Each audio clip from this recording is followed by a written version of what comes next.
considered target in this manner is to exercise the inner strength. Indeed, there are two kinds of strength. The outer strength is obvious. It fades with age and succumbs to sickness. Then there is the chi, the inner strength. Everyone possesses it too. But it is indeed much more difficult to develop. The inner strength lasts through every heat and every cold, through old age and beyond.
Good evening, everybody.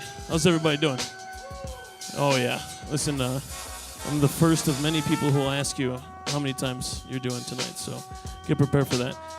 We're going to be doing the open mic list over at the booth. The show starts at 9:15. At that point, we'll announce our special guest host who just landed here at the DeKalb Airport. So I'm very excited. Very excited. Hey, guys. We'll see you in a bit.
I don't wanna see you cry. You don't have to feel this emptiness.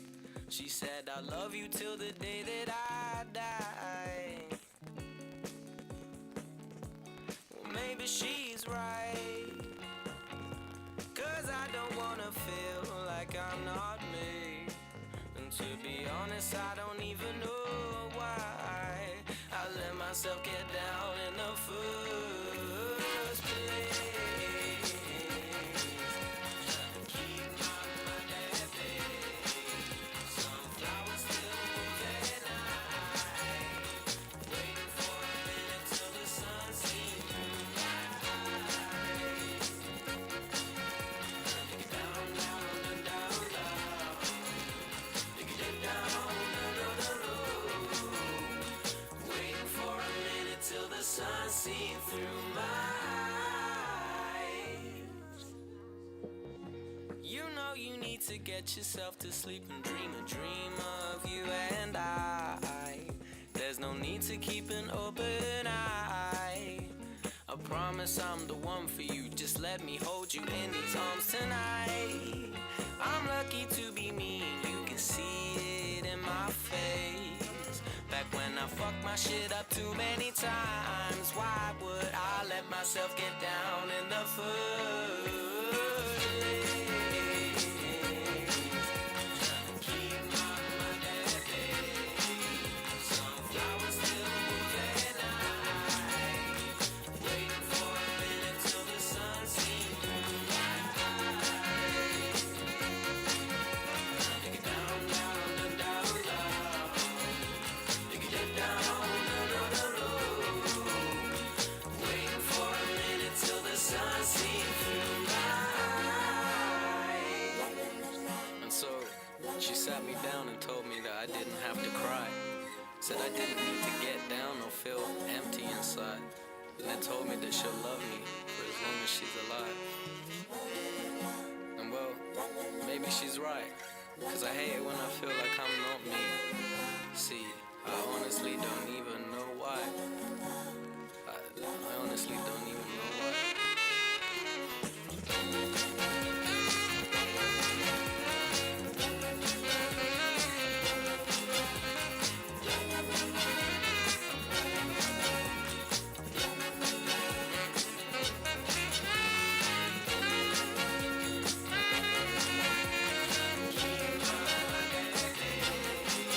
Sunflowers still move at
Wasn't that entertaining?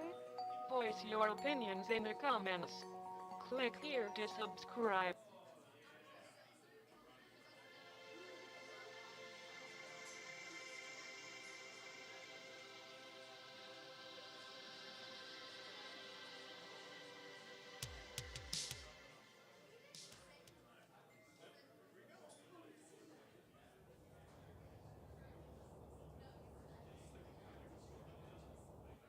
You know, back when I was in the academy, we would follow every toast with a song.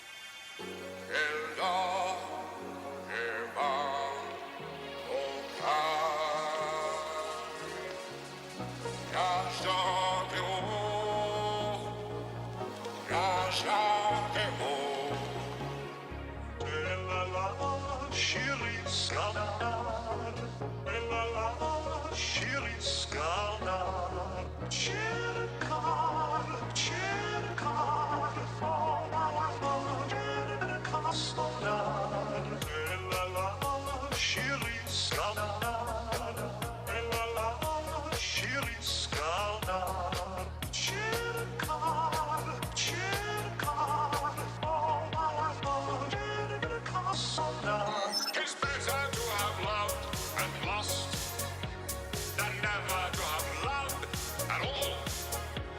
Come cheer up, my lads. Come cheer up, my lads. 'Tis better to have loved and lost.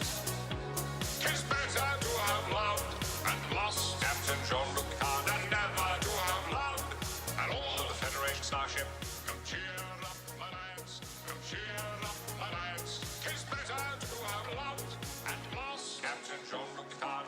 17346732147 Charlie 32789777643 Tango 732 Victor 73117887324767897643776. Lock. When I have plucked the rose, Eau Grey hot. Longing still for that which longer nurseth the disease. In faith, I do not love thee. Shall I compare thee to a summer's day? When I have plucked the rose, longing still for that which longer nurseth the disease. In faith, I do not love thee. Shall I compare thee to a summer's day? 'Tis better to have loved and lost than never to have loved at all. Come cheer up, my lads. Come cheer up.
All right, ladies and gentlemen, this show is being streamed live on Twitch. If any comedians want to see some clips later, that'll be available twitch.tv/The Uncle Joe Show. That being said, our comedian tonight just landed here via parachute, tandem parachute. He's an international drug smuggler. He's on the most wanted list. This guy has a tasteful nude section on. I don't want to get into it. He'll tell you about himself. I'm ruining the set. Please welcome to the stage your host tonight, Cameron Little.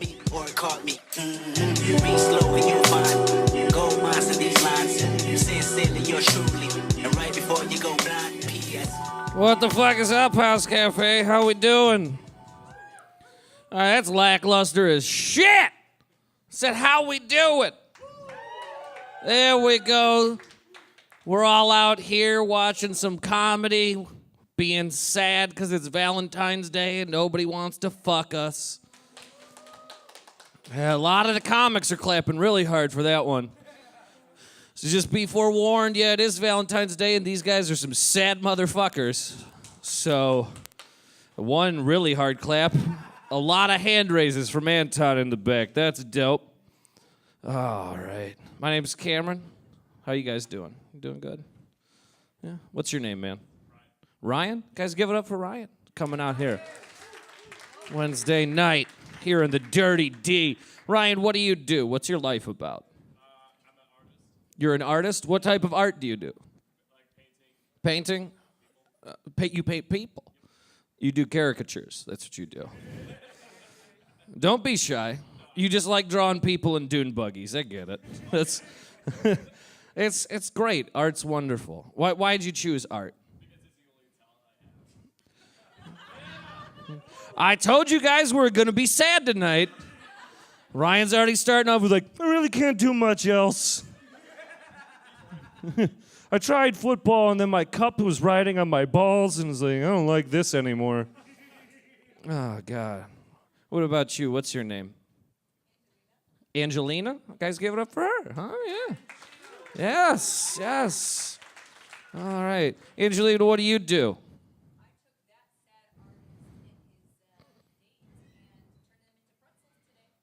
Pretzels?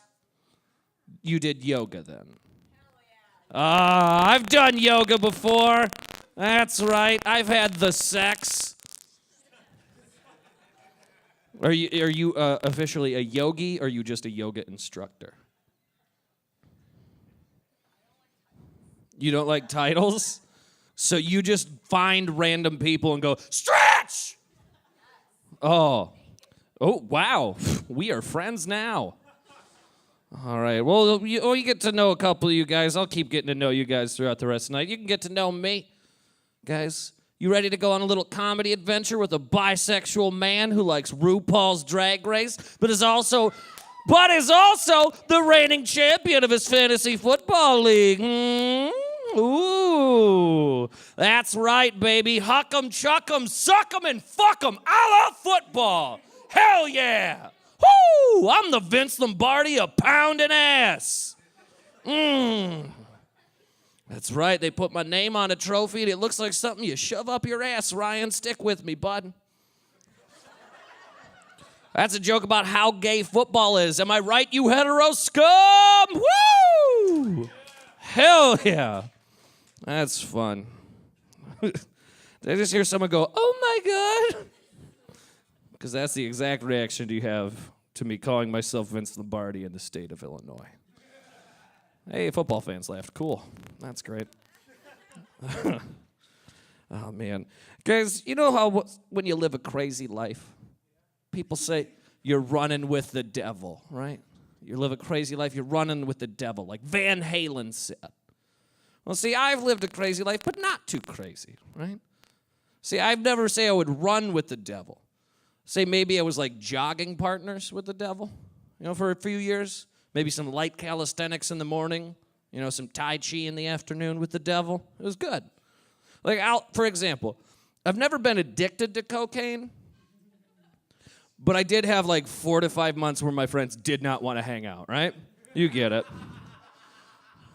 Like, dude, they're like, Cameron, you are really into sunrises, dude. Like, what the fuck is up with that? Talking about Picasso for 5 hours and how he changed your life, you know?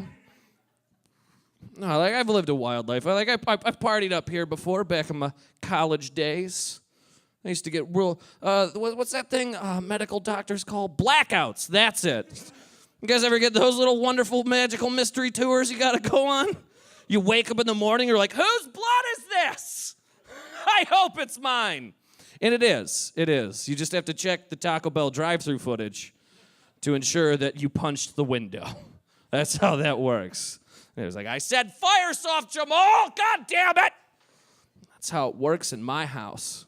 Give me fire sauce or I break shit. I black out a lot. That happens, and it's not always good. It's never good. It's never good. You never have a good blackout. Like once I was up here in the wonderful DeKalb, and I was at my friend's girlfriend's apartment, and one solid woo for my friend's ex-girlfriend. Good, thank you. And we decided we were going to drink an entire bottle of Jack Daniels in a half hour. Yeah.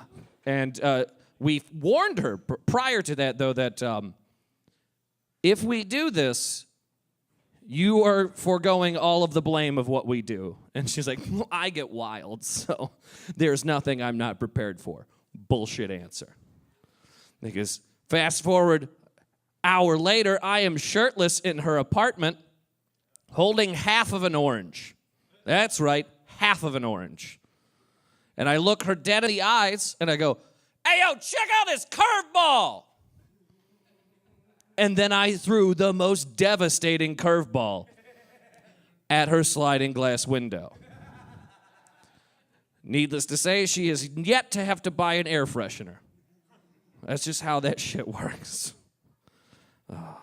I once blacked out, and 3 days later, I woke up to about 17 voicemails saying, dude, what the fuck? You ever done that, guys? You ever had that little fucking trip? Well, I talked to my friends, because I didn't remember the evening. And what they told me is like, yeah, we went to that birthday party. And then when the 20 minutes before we left to go to the other party, you drank a bottle of whiskey. There's a trend. And then you drove yourself to the next party, honking your car horn the entire way. 2:30 a.m. through rural Illinois. Like a motherfucker. And not intermittently beeping to make a song like it's the fucking Macarena. I was holding it down like I was going for a world record. You know, Ryan, you get that? It was just... No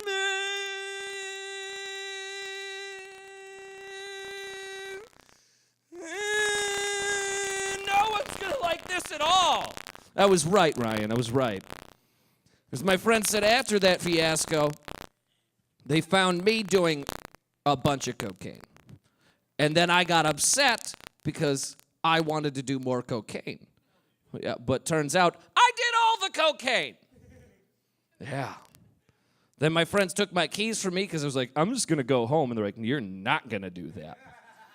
So they hid my keys in a pile of blankets, but like some sort of Chris Angel mind freak, I just grabbed those keys first try in the pile, pulled them out, I'm like, Houdini! My friend got in my face, he's like, I'm going to fucking kick your ass, man. You can't make that decision. You're too fucked up to drive. And I just laughed in his face. And they said the last thing they heard me say as I got my shambled bones into my car was, I can never die! Well, guess what? Here I am. I was right. Fuck. You guys like characters, impersonations, shit like that? Yeah. Well, if you didn't applaud, fuck you. Joe said I can do this whenever I want to. That's his first character for you. It's called Owen Wilson, tasting a lemon for the first time.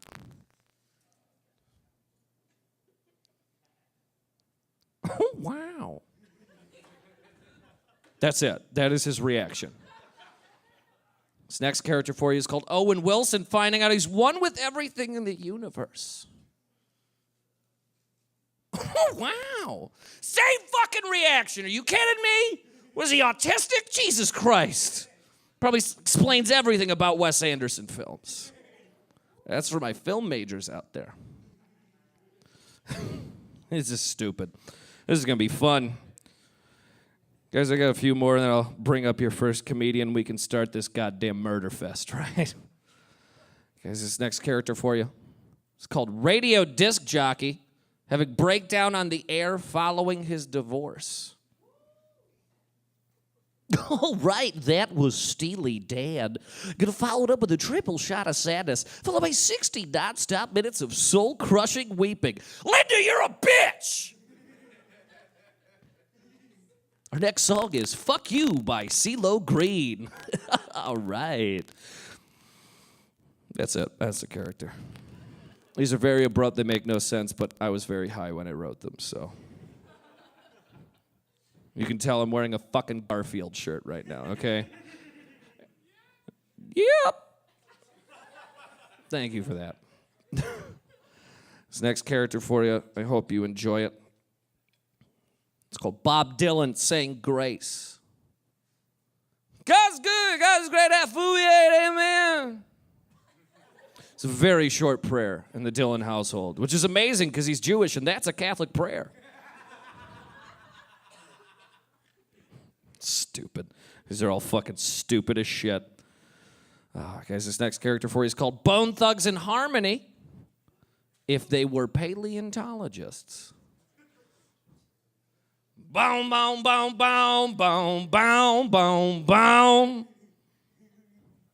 If you don't like that joke, Ryan, you were at a crossroads. Tell me what you're gonna do. This next character for you is called Rapper DMX if you had a white-collar office job. Hey, yo, Carrot, what happened to all my Keurig cups? Who? Hey, ho, where my paper clips go? Stop! Drop! Okay, X. See, you gave it to the copier again, bud. It's fucking stupid. Guys, this next character for you is called... Yeah, there's more. I got fucking like 10 minutes of these, dude. I am fucking doing them all. This next character for you is called Charles Barkley, naming off his favorite green in a salad. Arugula. One dark green for the round mound to rebound. That's all that motherfucker needs. It's low on the Weight Watchers point scale. This is a dark green and fly. Why did I add that? Nutritional facts about fucking green. I don't know Nutritional facts about it. Like the people who said there's a lot of iron in spinach and then we got pop up. I'm the real terrorist here. So stupid.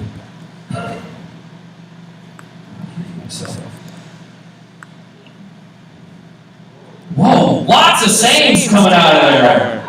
Holy shit, is this why we're not laughing or is that just that bad? Is that it? Don't answer that. Guys, this last character for you before I get out of your hair and start insulting all the comedians after their poor jobs up here. Hey. Yep. Guys, this character is called Christopher Walken, impersonating Arnold Schwarzenegger, saying the word mayonnaise.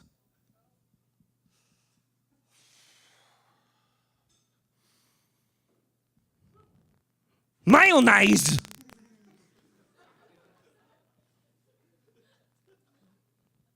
That do nothing for you?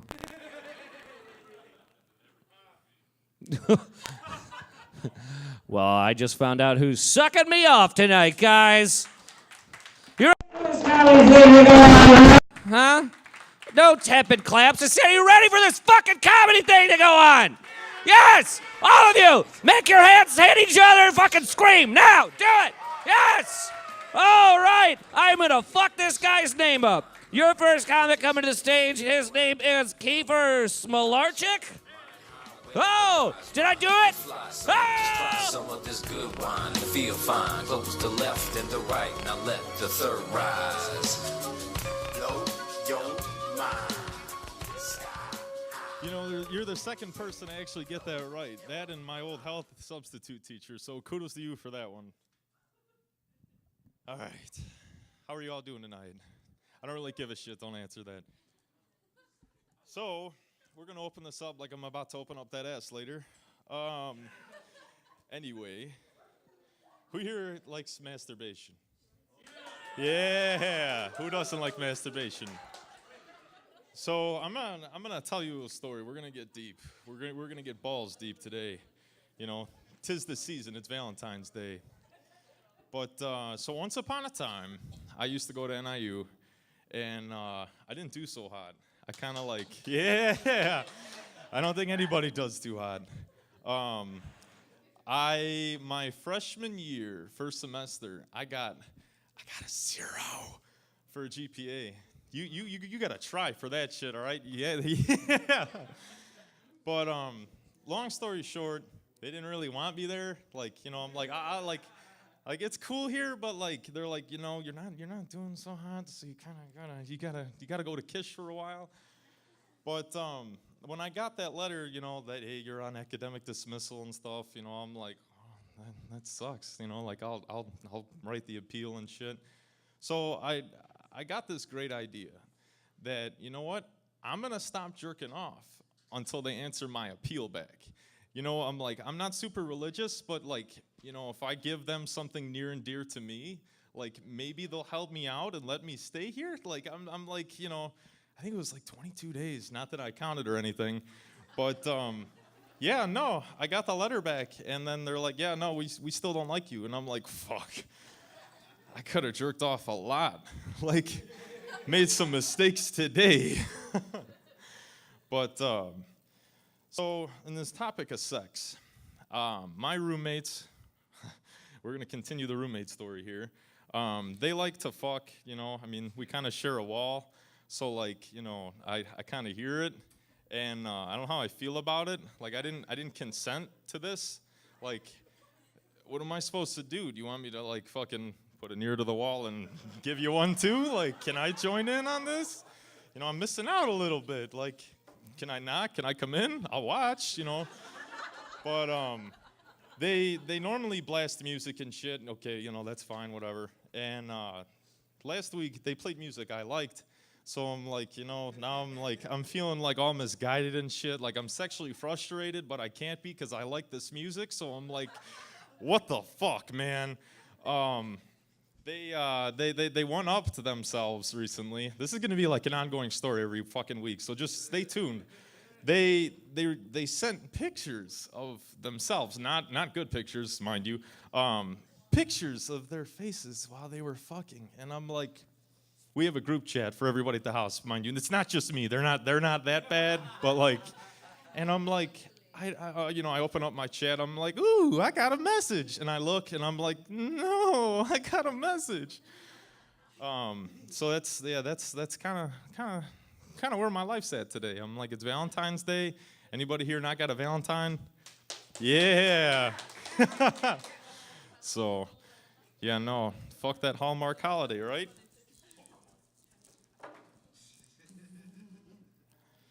So yeah, that's pretty much it. It's been a day and a half. Give it up for your host. It's a short one from me today, but hey, my dick's long, so that counts. This is that raw right here, B. This ain't that bullshit. Guys, keep it going for Kiefer, huh? Yeah. All right, to fill up his 15 minutes, I'm going to do more jokes because no one's going to stop me. Guys, a lot of changes have happened in my life, you know, a lot of crazy stuff. I just purchased a home. Yeah. And then I found out it's haunted. Yeah, that's fun. A lot of awkward stuff, though. My son just discovered masturbation. Yeah, applaud that, which is especially awkward because I don't have a son. Yeah, now I got this mystery to solve of the masturbating ghost teen in my house. Just kidding, guys, I'm so alone. It's me. It's stupid. I'm sponsored now, guys. You know that? I'm sponsored. I did it. I sold out!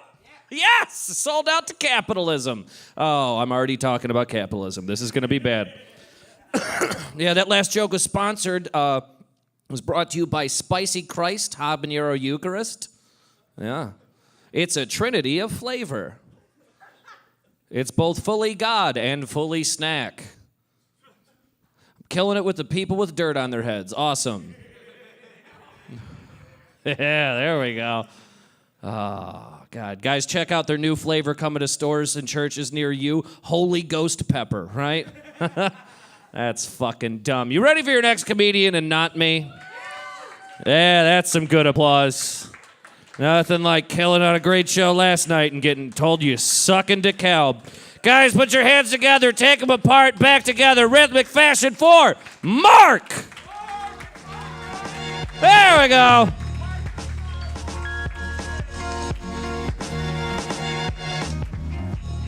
Thank you.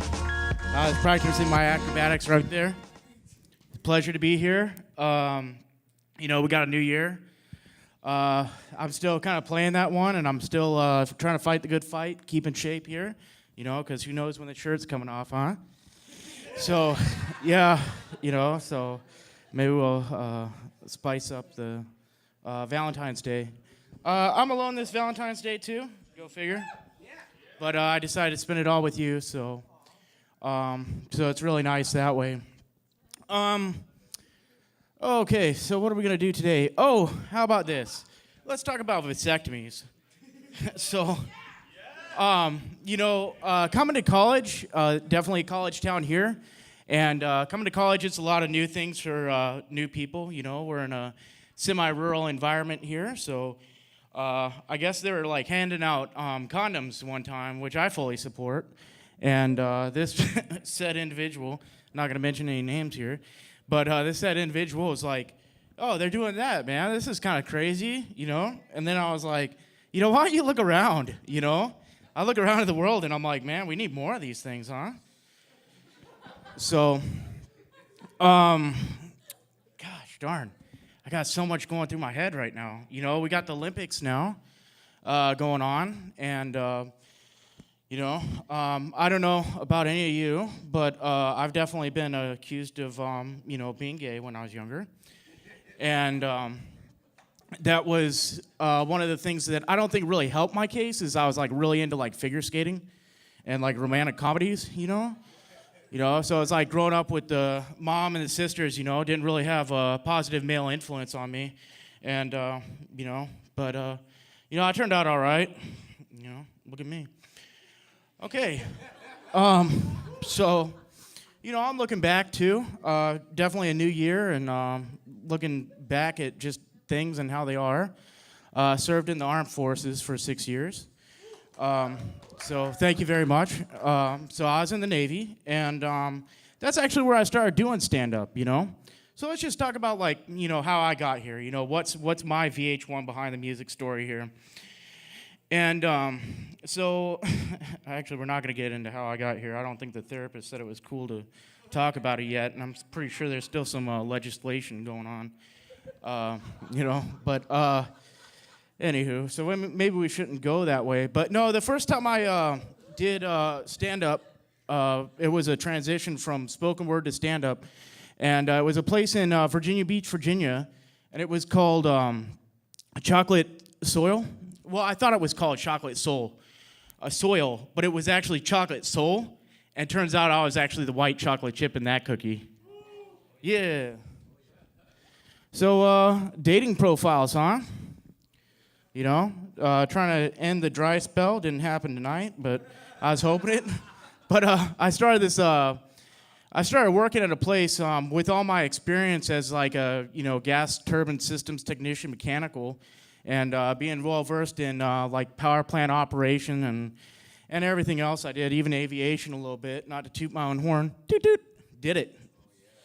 But anyways, looked into different ways to do it. Is that a light?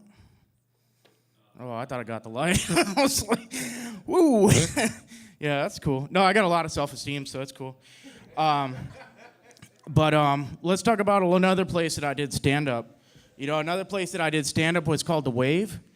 And I was so cool with that because it was kind of a nautical theme. And I was like, man, waves never stop me. You know, I'll like stare down Poseidon and stuff. And yeah, it turns out it wasn't really a nautical theme, but more of a, I don't know. It wasn't like the wave. It was like the wave. And so I had a lot of friends out of that one. Yeah, started working out, and they have stuff on the TVs every now and then, you know, and I saw women's bowling, you know. And I was like, this is amazing, you know. It's like everyone's like middle-aged like teacher fantasy like going on there. And you know, I thought it was kind of peculiar because it was like a bunch of lesbians playing with balls. All right. So romance is in the air, right? Like Twilight. Are we still there? Like I had like a 6-year gap, like when I was in the service, and I'm like, I'm not sure like exactly what's cool anymore. So I just kind of do my own thing. But the Twilight phenomenon there, that's a lot for kids to go through nowadays, you know. And I think that everyone's situation is a little bit different, and that being said, it's the same thing with the Twilight, you know. If you get turned into a vampire, I think that's a lot to deal with. You know, that's a little bit of a life changer. I think you get like a sticker on your driver's license or something. I'm not sure. I'm going to Google it later. But the thing is, you know, when I was that age, you know, about, I don't know, let's say 8th grade or something like that. Never ask a lady her age. But when I was about that age, I think the worst thing I had to deal with was, because it was a boy band craze, was getting hair gel flung in my eye from rapid neck movements like that. So, cool. Let's see. What else we got? Let's talk about self-image, huh? So, I'm trying to do this whole working out thing, and I know everyone's giving me compliments left and right. Just kidding. Not yet, you know, not yet. We still got a little bit of snow on the Ferrari, but we'll dust it off. We'll get it, you know. And it's one of those things where, you know, I was done a little bit more doing the, you know, mind, body, spirit balance here. I saw we had some yoga mats here, so definitely we got that, like our Zen centered, I think there, our Chi centered, you know. I'm still learning. I saw the Cliff Notes. But yeah, cool. I couldn't do the whole yoga thing. I'm just not that flexible, you know. You would have thought with all my knowledge of watching figure skating and ice dancing, you know, which is a real sport, mind you, it's in the Olympics, that I would be better in that aspect. But no, I think that's about it. I think we're going to end it on that. Thank you very much.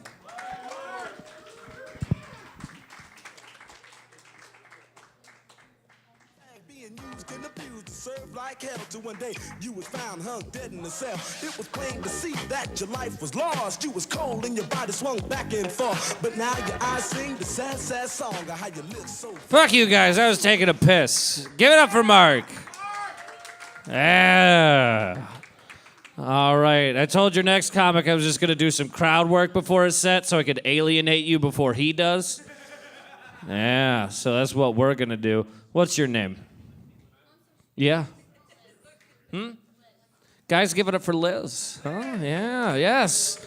You can also just scream her name out. That also works, Kiefer. Way to go. Now, Liz, what do you do? What are you about? You're studying engineering. Wow. What type? Industrial engineering. Wow. Change in America, right? Or China, probably. You're going to go to China. That's where it's all budding. Why do you want to do engineering, huh? Paycheck? It's the paycheck. Yeah. Independent woman needs that paycheck. Or are you supporting the artist? Is that where you're... Oh! Like, oh, you can make your paintings. I'll change the fucking world, Ryan! Yeah, okay. I'm changing the world too, bud. Oh, shit. What about you there, Rock Valley? What are you about?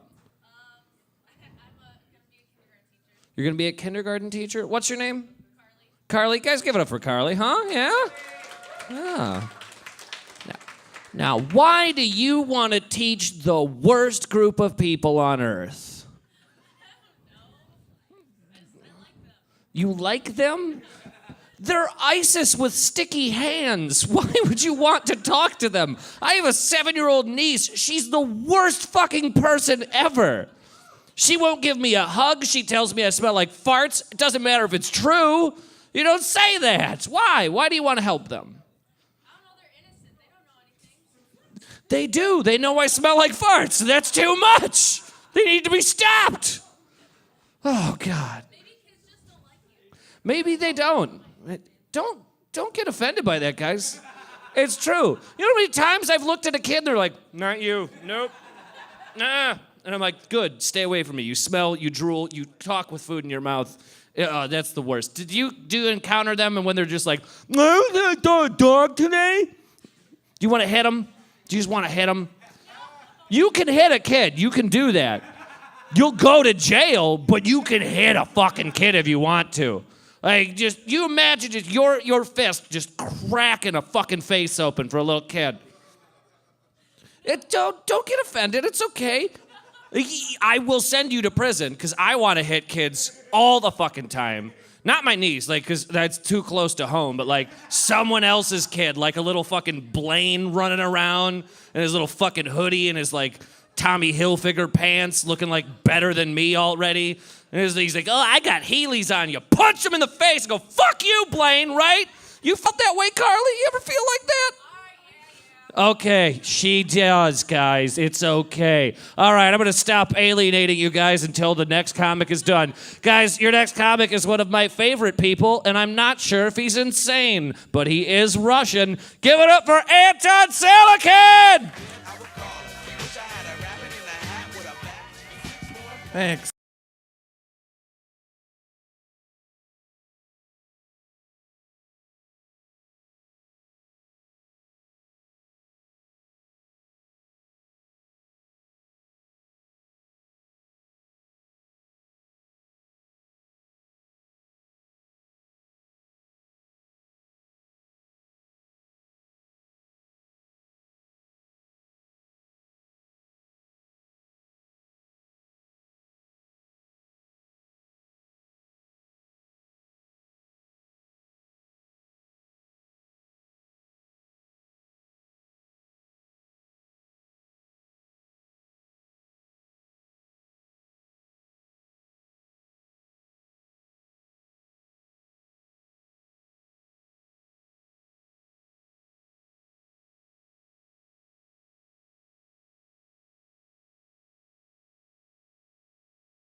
guys keep it going for Anton with that wonderfully terrifying life advice. That's great. We continue the alienation tonight. Hey, you there, flannel shirt on your phone. What's up? What's your name? Joe, cut the music. I'm talking. I'm sorry. I'm a diva. What's your name? You have an X in line? Next in line for what? Yeah, you are. What is your name? Erica? Guys, give it up for Erica. Oh, yeah.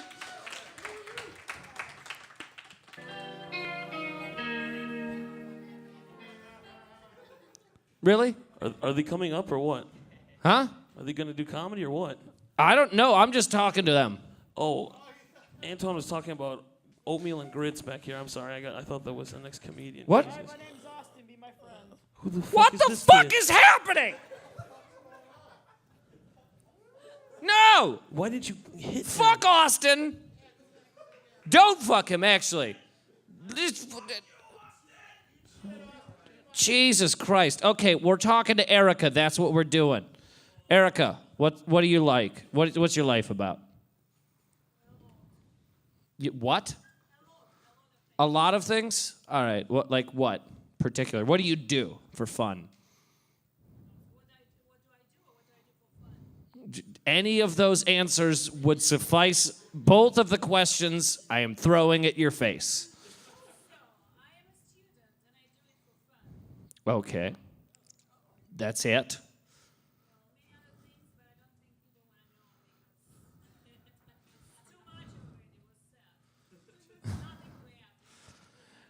Erica, I like your aura of mystery. You confuse the fuck out of people. That's good. I like that, Erica. We're going to be friends after this. Do you mind? I'm a great friend. I have so many secrets inside this noggin that no one will ever know. Right, Ryan? That guy's fucking crazy, right? This is going to be so much fun that I just keep asking questions and I don't bring up comedians. Do you? Oh, you shook your head. So, no, you don't like this? Well, blame Joe for asking me to do this. I drove it. Yeah, fuck kindergarten. We're going to go. Do you want to go back on that? We're not going to do that. Okay, fuck this. I'm a horrible host. I'm sorry. I'm doing a poor job. You guys hate me. Guys, you ready for your next comedian?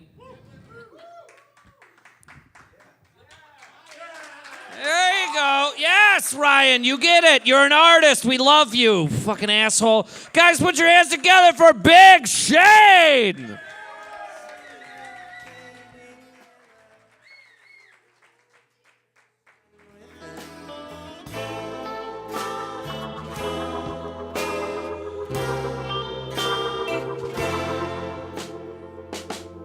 You know what it means to go to school when you have just for fun? That means you got money. Nobody does school for fun. God almighty, what the fuck are you? What kind of human does that? Shit. I fucking barely made it through high school. Barely. I found drugs and horrible things somewhere mid-11th grade, and senior year was fun. Except living in your car. You ever done that?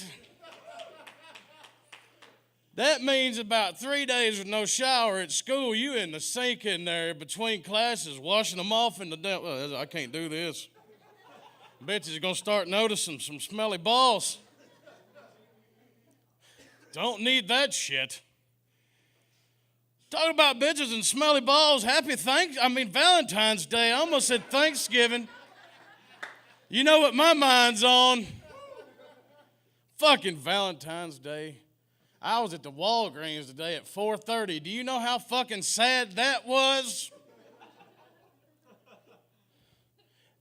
Everybody in there buying their side bitches shit, and I'm actually in there buying for my wife. I'll tell you something, ladies. If he's busy tonight, you're the side bitch. Just letting you know, he's not working late. He's carrying his wife to dinner. They may hate each other, and they may stare at each other with disdain, but by God, he's paying for the crab tonight. That's the way it works. Anybody here married? Anybody married people in here? God damn it, boy, we are a minority tonight, ain't we, bruh? You know what that means? We're the only two motherfuckers that's going to pay ass for being here on Valentine's Day is what that's going to be. Me and him both supposed to be home laying the rod.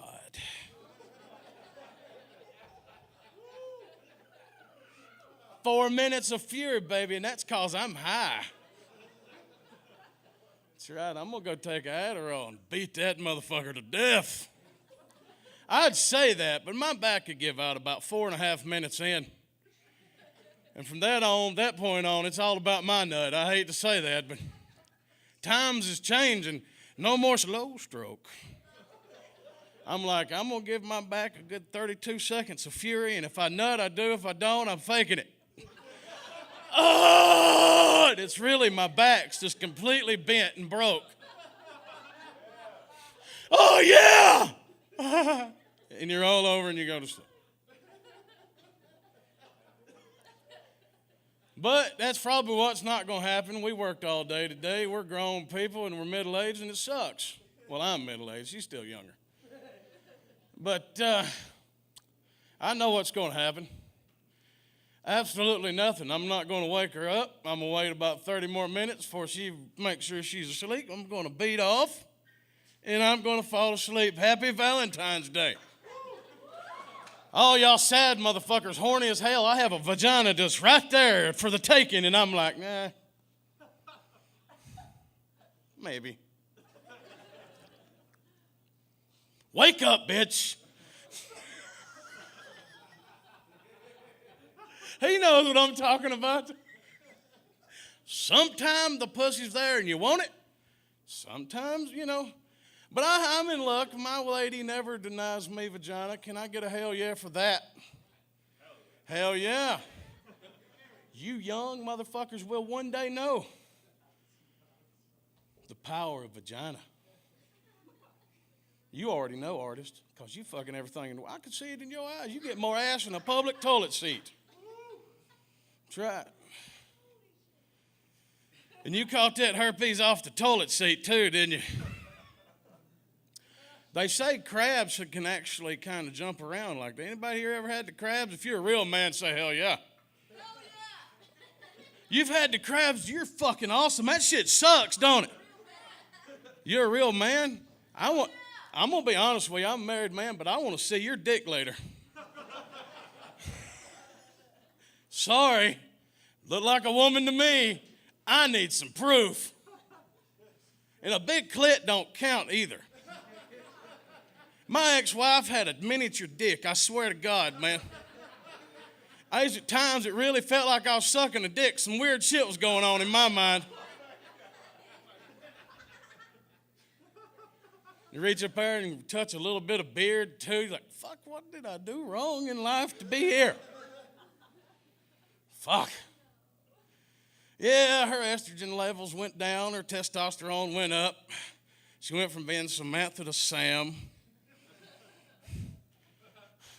I'm fucking tonight. Oh, that's one good thing about, you know, anybody here ever been in jail? We've had a few. Anybody here ever been to prison? I'm talking about real prison. You been to real prison? Man, I understand. Right? They do take your ass if they want it. I understand that, right? I'm a big dude. I can whoop some ass if I have to, but if enough want it, they'll take it. It's the way it works. If you've seen Orange is the New Black, it happens. But a little gayer. And it hurts a little more. This man right here has witnessed a lot of things. He's got a fissure right now that proves it. If anybody here knows what an anal fissure is, it's when you rip the muscle of your butthole. Do y'all know what that is? That deserves a laugh. This man went to prison and now he has a ripped butthole. You're supposed to laugh at that. What the fuck is wrong with you people? Do y'all not like ripped butthole jokes? What is wrong with a ripped butthole joke? Fuck. Excuse me, person walking in. Are you offended by ripped butthole jokes? Who? Some other ruggedly handsome man. Oh, Larry the Cable Guy. Fuck Dan Whitney. He's a real comedian, but he's not really Larry the Cable Guy. Y'all know that, right? He's not really Mater. He is a complete sham of a human that acts like something else. I ain't gonna do that. Fuck you. I'm Big Shane. Was that? Big Shane. Big Sam was my ex-wife, who we just recently had talked about. I tell you one good thing about having my new wife, my wonderful new wife, because I better say that, is her vagina never smells. That's a fucking awesome is what that is. Because you know on days like Valentine's days and other days, birthdays, and you have to eat the puss. Nobody wants to go in on 2-day tainty. I don't give a fuck who you are. Anybody here ever did 2-day tainty? I bet you probably have and didn't know it. This lady's laughing. She's went to 2-day tainty. The one here in the green shirt, hell yeah, you're awesome. It smells a little bit, but it's pussy, so hey, whatever. I'm just fucking with you. I don't know if you eat pussy or not. I'm not a lesbian, I'm straight. Well, really? Yeah. Hell yeah, I suck dick. There's, you know what? Hey, ma'am, there is lonely dudes in this place right now that would love for your mouth to be on their dick. It's Valentine's Day. Nothing matters. The aliens are coming. I seen the light. I just failed to acknowledge it. Fuck your light. I am 450 fucking pounds of man. Come take the mic. I'm just fucking with y'all. Hey, thank y'all for coming out tonight. They have food and beverages. Eat that shit. Leave tips for your barista, or he will stab you later. He knows where you live. Just fucking with y'all. Hey, thank y'all. Really, no shit. Thank you for coming out and enjoy the comedy. And go home and Google ripped buttholes, because that's what you need to do.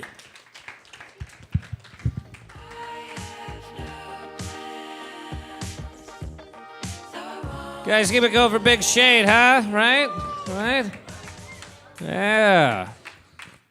Shade, I just want to say the thing that isn't funny about ripped butthole is when you have a ripped butthole. Yeah. Sometimes people are blacking that Glade can. That little, you know what I'm talking about. Yeah. Some dudes are packing, and they demand to be a top, so you have to, because you're lonely, right? All right. Oh, I've alienated more people! Yes! Awesome. Great. Wonderful. All right. You know who else is going to alienate you? Your next comedian. Am I right?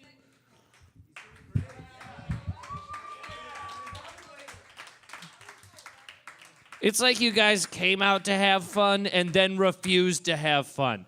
Are you ready for your next comedian? All right, thank you. Thank you for trying. I appreciate you. Guys, your next comedian, he's a wonderful young man. I love him to death. Give it up for Quinn Miller.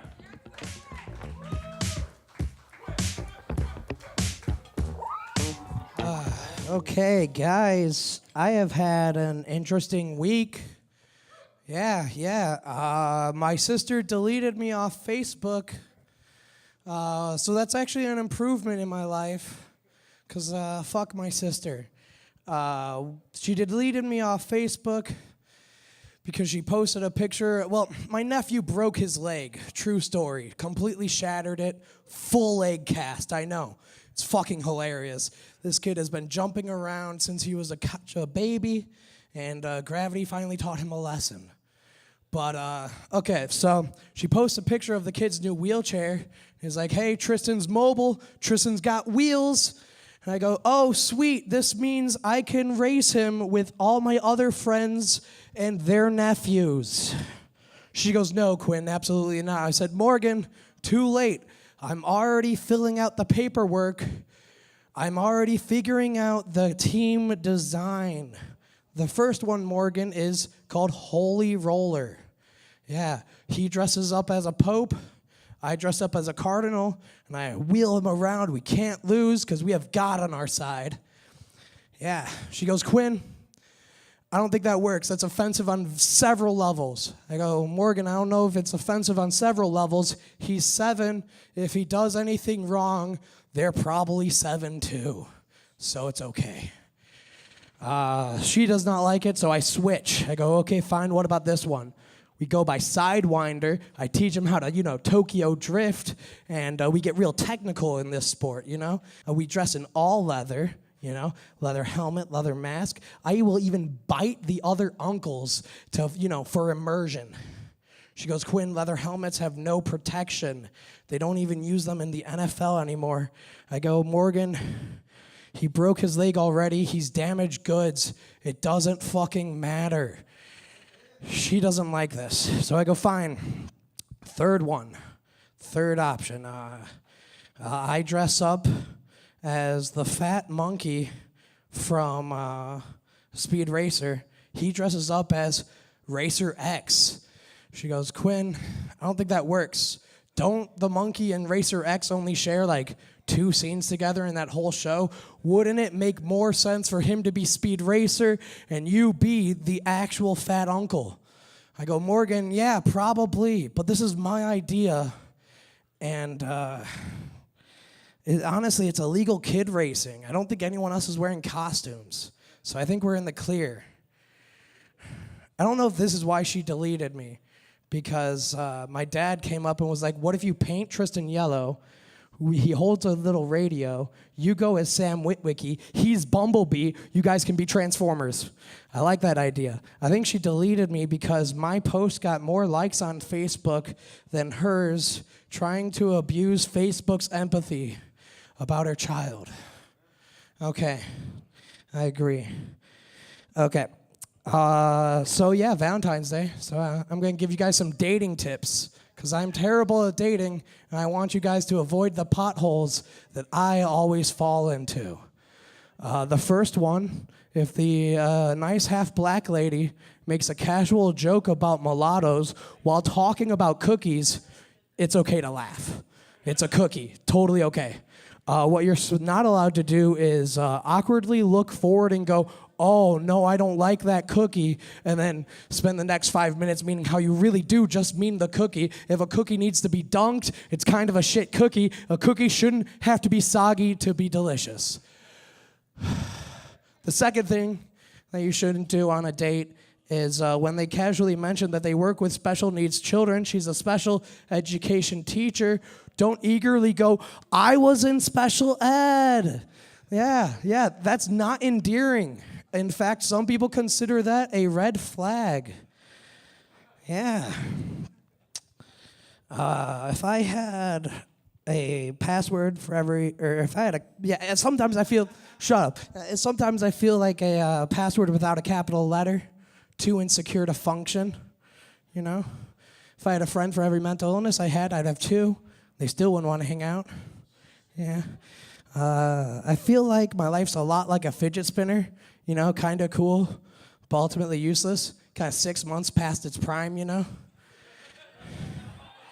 Yeah. Guys, I'm happy you laughed at that, because I'm going to lose you with this next statement. I feel like everyone should try and kill themselves once in a while, Well, don't actually try, just get one of your 2 or your loved ones to think you might, because it really lowers the bar on what's considered self-improvement. And I feel like everyone deserves that, you know? Everyone deserves to be able to take it easy a little bit. And if you're really good at it, you could stretch it out for a while. Like, for example, I tried to kill myself like 3 years ago, right? And to this day, if I want to feel good about myself, I put on a bright shirt, I step outside, and people are like, Quinn, are you eating right? Did you lose weight? Are you feeling better? No, I'm dead inside, and I'm dead inside. I'm fatter than ever, Aunt Kathy, but I'm alive, and that's where I set the bar. Hey, fellas. Yeah. You remember when you were 14 and your friends tried to convince you to get drunk for the first time? Me too. You remember when later on that same night, those same friends tried to convince you to give them a blowjob? No. Does no homo cover childhood trauma? I'm asking for a friend. I'm kidding. I've never been molested. I did have a therapist say wow when I told her that, though. And I kind of agree with her. You know, I get it. I feel like maybe I should have been molested. You know, not should have been, meaning it would have helped me build character, but should have been, meaning I got into cars with strangers as a kid and just hoped for the best. Yeah, all the time, honestly. Guys, okay. 9 out of 10 koalas have chlamydia. This statistic surprises me because I thought I got them all. Yeah. My friend recently paid $400 for a pair of shoes. Yeah, this fucking surprised me because the last time I spent that much money on something that went on someone's foot, I was the shoe.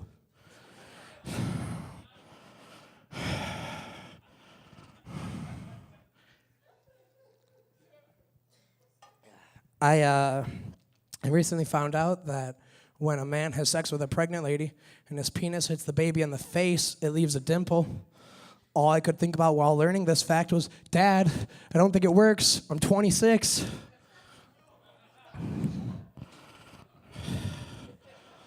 I super liked my sister on Tinder. Yeah, it was a little awkward at first, but it's going all right. Yeah, the only real hiccup is that she's married. That's right, it's a family affair. Yeah.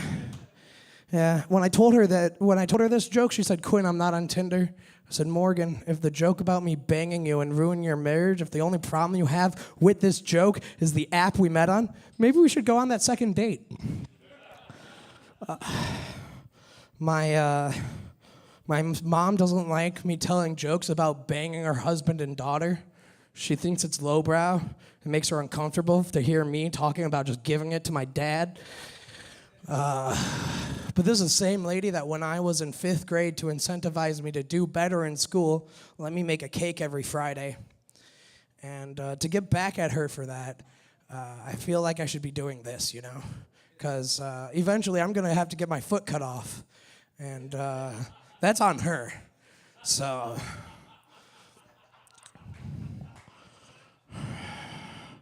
Thank you, Cameron. Okay. You guys remember your first foreskin? Yeah, me too. His name was Noah. I was 5. He was 7. Noah had all the good video games, you know? Superman 64, you know? Not GoldenEye. Okay. So I'd go over to Noah's house every fucking day and I'd play his video games, right? And he would fucking always be there. He'd be like, yeah, Quinn, let's play video games. You can even be first controller. He was so nice. Literally so nice. He was like, Quinn, do you want a snack? I don't know if you can tell, but the answer is yes. I always want a fucking snack. So he would go into the kitchen and be like, making a snack. He'd take so fucking long. That I got kind of upset. I was like, Noah, hurry the fuck up. I'm a little chubby kid. I don't know if you know this, but my glucose is going down. I need that snack. So I would go into the kitchen, and there he was, just hovering around the corner of the kitchen, waiting for me, holding his little 7-year-old penis in his hand, in which he peels back the head, showing me his penis like a turtle basking out of the water. Guys, this was so traumatic for me that I went home. I went home and I asked my mom what the fuck was up with my friend's penis. Long story short, this is how I found out that I'm circumcised.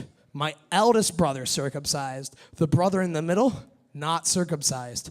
I don't know what my mom or what happened to my mom for her to realize that she wanted to make an Oreo out of her friend or his children's circumcisions, but it really came in useful because I'm not supposed to have that knowledge. So whenever my brother was just beating the shit out of me, all I could think about was, yeah, Logan, you're really giving it to me good, but your dick looks different to mine, and that fucking bothers you, and I know it. Guys, the second foreskin that I saw, his name was Austin. I don't mind telling these stories because over the summer, I told these hilarious stories at their wedding when they got married to each other. It was beautiful. I'm kidding. We're all mostly straight. It ruined our friendships. I have not talked to them in a decade. Okay, so second guy, I was about 10. He was also about 10. And colloquially, we didn't have a name for this game we used to play. But looking back on it, I affectionately call it penis or thumb. And there was 2 rules. 1, the guy could never be looking directly at his hand. And 2, it was never going to be the thumb. So what would happen was the friend would walk up, place his penis in your hand, right? Boom. And then go, you think it's my thumb? No, it's never your thumb. It's always his penis. I didn't start this game. I did not start the game penis or thumb. But at one point I did perpetuate it. And I guess it's mostly because 16 times, you get your friend's dick in your hand 16 times, you're like, you know what, once I want to be the guy laughing with my dick in his hands. And guys, this is why people would call me a faggot as a kid. I had to say, that's possible. I love y'all. It is. It really is. You have no idea. Everything I have done has been a question mark in my life. My friend's currently working out. He's getting really fit. You could really tell he's getting like some real nice muscles. So my favorite thing to do is I walk up to him, I pinch him a little bit, and I'm like, oh man, you work out today? You work that? And it makes him incredibly uncomfortable. But I got some improvement. I was doing it to him a few days ago. He's like, I didn't even notice the muscle check. I said, I know, I'm training you. The minute you have 3% body fat, I'm going to lick desserts off your stomach. And you're just not going to blink an eye. That's how you sexually harass someone, guys. Weinstein did it all wrong. It's little slow steps towards normalization. Right, Gabe? I love you. Okay. I'm going to end on that. I love you.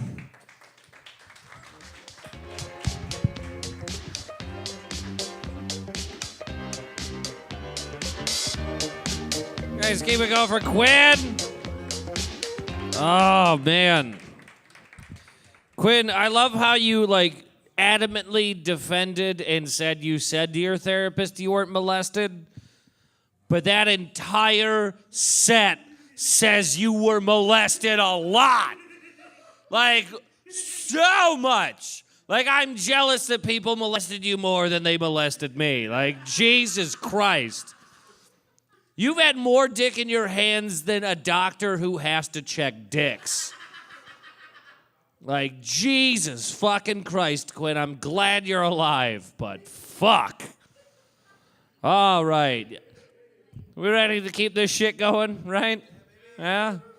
We're all we don't give a fuck anymore, right? Do we? Do you give a fuck? You haven't even given a fuck since we started the show. What about you two? Do you guys give a fuck anymore? Half a fuck? Well, give an entire fuck, because we got a bunch more comics left, and you should treat them better than I've treated all of you who left. Guys, your next comic coming to the stage. Put your hands together for him. Get up for Lucas. Huh? Where is he? There he is. There he is. Yeah. Hey, how we doing? Wow.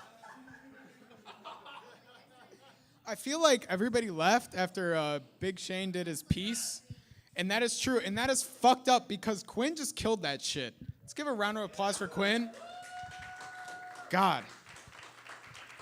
You know, and I like to say, Cameron, your voice, you have that comedian voice, you know. You hear that and you think, I've heard this guy before. No, but he's a little different. And we have a lot in common, actually. I'm not bi like you are, but I am a little gay. So honestly, thank you, Gabe. Thanks. That one's actually on my Twitter, so if you guys want to look at that later.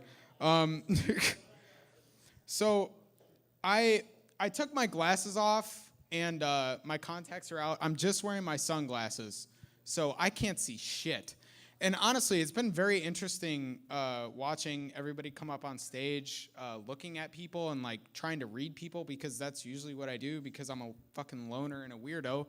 And it was more scary actually because I can't actually see people's faces and shit. And but I feel like I was doing justice to Valentine's Day. Not only am I fucking basically blind up here and couldn't find Joe when I came here tonight, but it's also foggy out, so it's just like a double fucking whammy. But you know what they say? Love is blind. So I'm up here. I can't fucking see any of you, and it's honestly going a lot better because the first time I came up here, it was the first time I come up here. It's fucking miserable. So Quinn kind of gave me this advice, but the second time I came up here, I was fucking wasted to cope for the first time.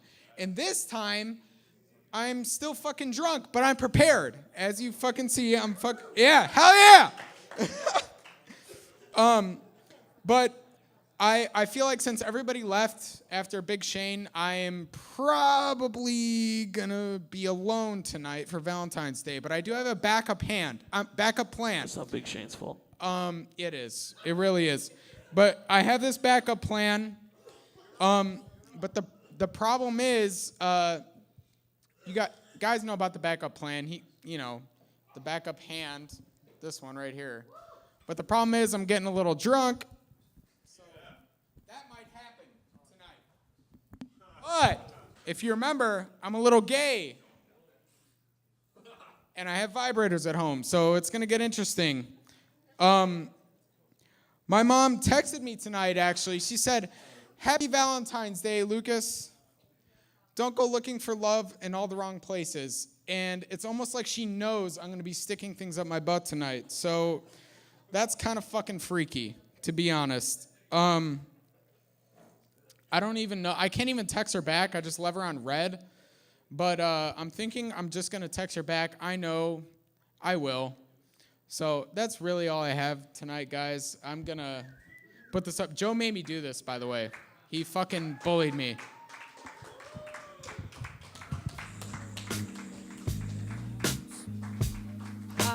It's haunt me like a bird caged by scorched wings.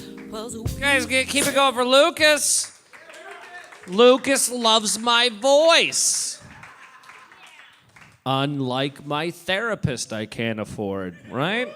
Woo! We just keep making therapy jokes. You'll relate to the crowd of isolated white people in DeKalb, right? What? All right. Cool. Yeah, one solid clap. All right. Can I bring up some energy, guys? Can we do this? Can we collect ourselves? Yes! Yes! Yes! Yes! No! Keep clapping! Keep doing it! Yes! Guys, give it up for my good friend, Jared Ellis! Keep it going for Cameron Little, everybody. Bring the energy. Fuck yeah. Oh. Anybody else get nostalgic for the good old days? You know when you used to be able to wake up and just go about your day without a care in the world? Now you wake up every morning, it's like, fuck, what did the president do today? Which one of my favorite celebrities have been sexually assaulting people for years? It's goddamn stressful. All these sexual assault allegations going around. These people are getting creative, too. People are going out of their way to sexually assault people. You guys remember this Matt Lauer thing a couple months back? Gets fired from the Today Show. Apparently, he had a button installed under his desk that would close and lock the door behind people. It's fucking terrifying, people. Like the electrician who installed it didn't have any questions. Like, Sir, this seems a little weird. Are you going for the Mr. Burns thing here or what? I don't know. And I could swear when that story first came out, I may be wrong, but I could swear I read that NBC had come out and said this is standard practice in all the NBC offices. Everybody has a button under their desk that closes and locks the doors behind people. It's fucking terrifying. Apparently every ex-Bond villain works at NBC Universal. And if you think about it like that, it kind of makes sense, guys. Because how did we get in the current situation we're involved in? How did Trump gain legitimacy one more time? Hosting The Apprentice. On what channel? NBC. Oh, fuck. That's where it's at, guys. That's how it happened. That's how we got in this current situation. With fucking electing Biofield with a comb over as goddamn president. Shit.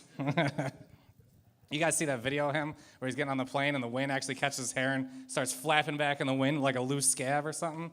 It's fucking terrible. This guy, who goes bald on the back of their head anyway? Like, you lose it on the top. This guy, we elected him president. He can't even go bald correctly. It's ridiculous. Oh, but back to all this sexual assault stuff, guys. We're calling out a lot of people, which is a good thing. But I think we're ignoring an entire group of people who have pretty much made their name on sexually assaulting people. Nobody's calling out these rock stars, guys. These guys have been doing fucked up shit for years. Off the top of my head, I can think of 3 major ones. Chuck Berry died a couple years ago, remembered as the father of rock and roll. Everybody mourned. Everybody ignored the fact. 1990, he was arrested for videotaping women in his restaurant while they were going to the bathroom. This actually happened, yes. But to Chuck Berry, I mean, you gotta say what you will about Chuck Berry. This guy was rock and roll for rock and roll. Scat porn, 20 years for 2 Girls, 1 Cup came out. This guy's an innovator. Degenerate pervert, but an innovator. Or, what's the, I can't even think of his name right now. Guitarist for Led Zeppelin. Jimmy Page. Jimmy Page locked a 14-year-old girl in his house for a couple of years so no one would find out that he was having sex with her. This is a true story. It's disgusting, scary. Steven Tyler of Aerosmith legally adopted a 14-year-old girl so he'd take her on the road and have sex with her. Yes, apparently fucking a 14-year-old's in the 70s is bell-bottoms and afros. Nobody's going to tell you about that on any Netflix documentary. I guess all I'm saying, guys, is you can't turn on classic rock radio without hearing Johnny Be Good, Sweet Emotion, or Stairway to Heaven. But I can't stream 1 episode of Louie just because he jerked off in front of some people? Come on, guys. Oh, with all this shit going on, though, guys, it's easy. It's easy to get fed up. It's easy to get down. It's easy to get depressed. If you're ever feeling down, guys, just do what I do. Just cuss in front of a small child. It's fucking amazing. Their eyes light up like Christmas. Suddenly you're their favorite uncle. They'll never forget it. Oh, guys, you ever run into somebody from your past who feels the need to bring up some shit that you would have much rather kept forgotten? Recently ran an old friend from high school, felt the need to bring up the fact that smoked crack before. Well, not my proudest moment, let me explain. About 16 years old, had some tickets for a concert, couldn't find any weed. So I stopped with my buddy up. I was like, dude, listen. We both know your mom parties. I bet you she's got some shit in her room. Under her bed, we instantly found a pipe, half-packed, all resonated, ready to rock. Did not pay enough attention in dare class, didn't see a marijuana pipe and a crack pipe. We were about to find out. Smoked around on the way to the show. I hit it, instantly knew something wasn't right. Kind of tastes like burnt plastic. Passed around a few more times. Hey, let me check that out. Scrape it out a little bit, pull out the Brillo pad. Yeah, I don't think this is weed, guys. Fuck it all, we finished it anyway. Goddamn rock and roll, right? And as bad as smoking crack is, I will say, not the most shameful part of that story. Concert we went to. Fucking Nickelback. It's always a groan. Nobody ever stands up like, dude, fuck you, Nickelback rocks. I love them. These guys still sell millions of records. Never once met a fan. One of the great mysteries of the universe, I guess. Despite the existence of Nickelback, though, guys, I think we live in the grace of time alive to be a fan of music. I mean, most of the shit coming out today sucks, and all the greats are dying. But you can carry all that shit in one place on your Spotify playlist or on your iPhone. That's fucking amazing. You don't have to go somewhere to spend $20 on a CD or anything. $10 a month, that's all it is. Only problem with having access to all this music is you can't hide your guilty pleasures anymore, guys. Somebody gets to look at that playlist, they're gonna be calling you out on some shit. Start scrolling through that shit. ABBA, Mariah Carey, Spice Girls, oh fuck. And you get a little worried, but 9 times out of 10, it's always the same reaction. Dude, we've been friends how long? And we could have been rocking this shit the whole time. Yo, I'll tell you what I want, what I really, really want. So tell me what you want, what you really, really want. I really, really, really want to. Fuck all you. You guys all knew it. You guys all get down with the Spice Girls. Everybody does. Just gonna judge a guy because he can rock out to some Spice Girls. Yeah, they're getting back together, guys. Reunion tour. I'm gonna be there. Fuck yeah. No shame. Hopefully Mariah's touring with them. Fuck. But I've had one guilty pleasure that stood above all. One guy I've always gotten shit for my whole life for being a huge fan of, guys. He's one of the few rock and roll icons brave enough to go by one name. And that one name is Meat Loaf. Yes. Every note, it's like he's singing to my soul, guys. I've gotten shit for it, but I will say, my love for Meat Loaf was responsible for one of the craziest nights of my life. It's karaoke night at my local bar. So I signed up for the little Paradise by the Dashboard Light. These people want to hear me sing for 20 minutes, right? Why not? I'm about to get up there, and I realized, oh, fuck, this is a duet. I need somebody to sing it with me. So I scour the crowd, and I find this chick. She's like, oh, I love Meat Loaf. Let's do this. And we get up there, guys. This was not goddamn simple karaoke. We're hitting every note back and forth, singing and dancing. This was goddamn musical theater. And the night rolls around. We ended up winning $100 for our karaoke skills. Fuck yeah, feeling pretty good, knocking back a few drinks. She's like, hey, what do you say we get out of here? I was like, hey, you took the words right out of my mouth. We made as far as the parking lot, guys. Backseat of her Chrysler LeBaron. We didn't have sex. We didn't fuck. No, we made sweet, sweet love. So Meat Loaf's involved, that's really your only option. In the middle of this lovemaking session, a gentleman jumps in the front of her car and drives us off like some bat out of hell. Yeah, a lot of Meat Loaf songs, idle puns coming up, guys, so I realize I'm only playing to one or two of you. But me or one of those two people are going to rock the fuck out some of my favorite jams after the show. At this point, I'm a little concerned. I'm like, hey, what's going on here? She's like, oh, don't worry. That's just my husband. Well, now I'm a bit more concerned. What's going on here, lady? 3 of us are going to go back to our place. We're going to make love together. Now, do you say when we make love together, do you mean like me and you continue to go at it while he sits in the corner and jerks off and watches? Because that's a little weird, but I'm not above it? No, the 3 of us are going to be together. I beg to differ. We can turn the car around. Let's end this night right now. They keep driving. I'm getting a little angry. I was like, now listen. I've had a wonderful evening, won some money karaokeing, got to make love to a bald asthmatic ginger, which as far as I'm concerned is every woman's fantasy. But I'm not going to get down this devil's three-way with you and your husband. Come on, 2 out of 3 ain't bad. They keep driving. And this one I get angry, I gotta put my foot down. I was like, now listen, I would do anything for love, but I won't do that. Oh, that's ridiculous. It's stupid. I know. But I can tell that story because I get to have sex in it. Oh, guys, fun part about making music, I get to do a fair amount of traveling. I was in L.A. last year. You know, I'm walking out of the restaurant. First night I'm there, get approached by these people. They're like, hey, we're casting a sitcom. Check out this seminar. Check this out. And I take the little pamphlet, read right out loud in the corner. It just says, sponsored by the Church of Scientology. Ah, shit, trying to recruit me already. This lady hears me say that. She's like, why do you say it like that? What have you heard? The media lies. Holy fuck, lady. Doesn't matter what I've heard. Seen what you did to Tom Cruise. He was Maverick, for Christ's sake. Look at him now. He's a shell of a man.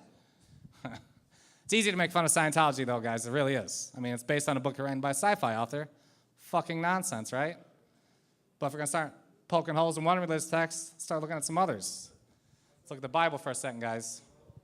I know it gets a little tense every time, but the Bible was not put together until about 300 years after Jesus walked the earth. Up until that point, passed mostly by word of mouth. Ever played a telephone game in elementary school? Whispering in your neighbor's ear, hey, John has a red shirt. 25 kids later, Susie's uncle touches her. I don't know. Went to a weird school. Anyway, that's 25 kids. That's what I'm saying. Imagine 300 years of that. I think all these stories started off nice and simple, you know? Oh, man, my basement flooded the other day. Luckily, my neighbor Noah was there to save my cat. 300 years later, God told him to build an ark and carry 2 of every animal to safety. Or, oh, man, my roof's leaking a little bit. Oh, I got this buddy Jesus. He's a hell of a carpenter. 300 years later, this man can walk on water. Or my personal favorite is, you guys aren't going to believe this. My buddy Moses the other day went down on this chick when she was ragging. 300 years later, he parted the Red Seas and freed his people from oppression. All right, guys, I'm Jared Ellis. That's all I got.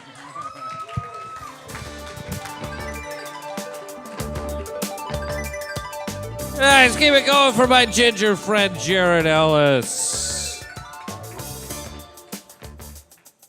All right, I have to lift this up because we're adding more people to this list. That's right, suffer through it.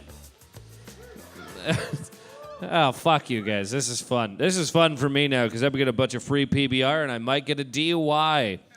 Welcome to Almost Being 30. All right, you guys ready for your next comedian?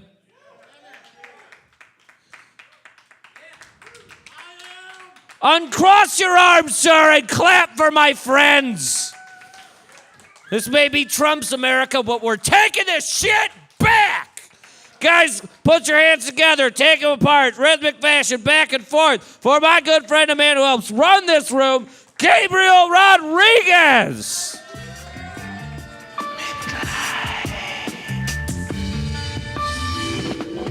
Oh yeah, this might be Trump's America, but at least we live in a sanctuary city. And you know what that means? The government is gonna protect us from the government. And that's totally gonna work out in our favor. Yeah, nothing wrong with that plan. Nothing wrong with that plan, getting a quarter of the Mexican population in one city.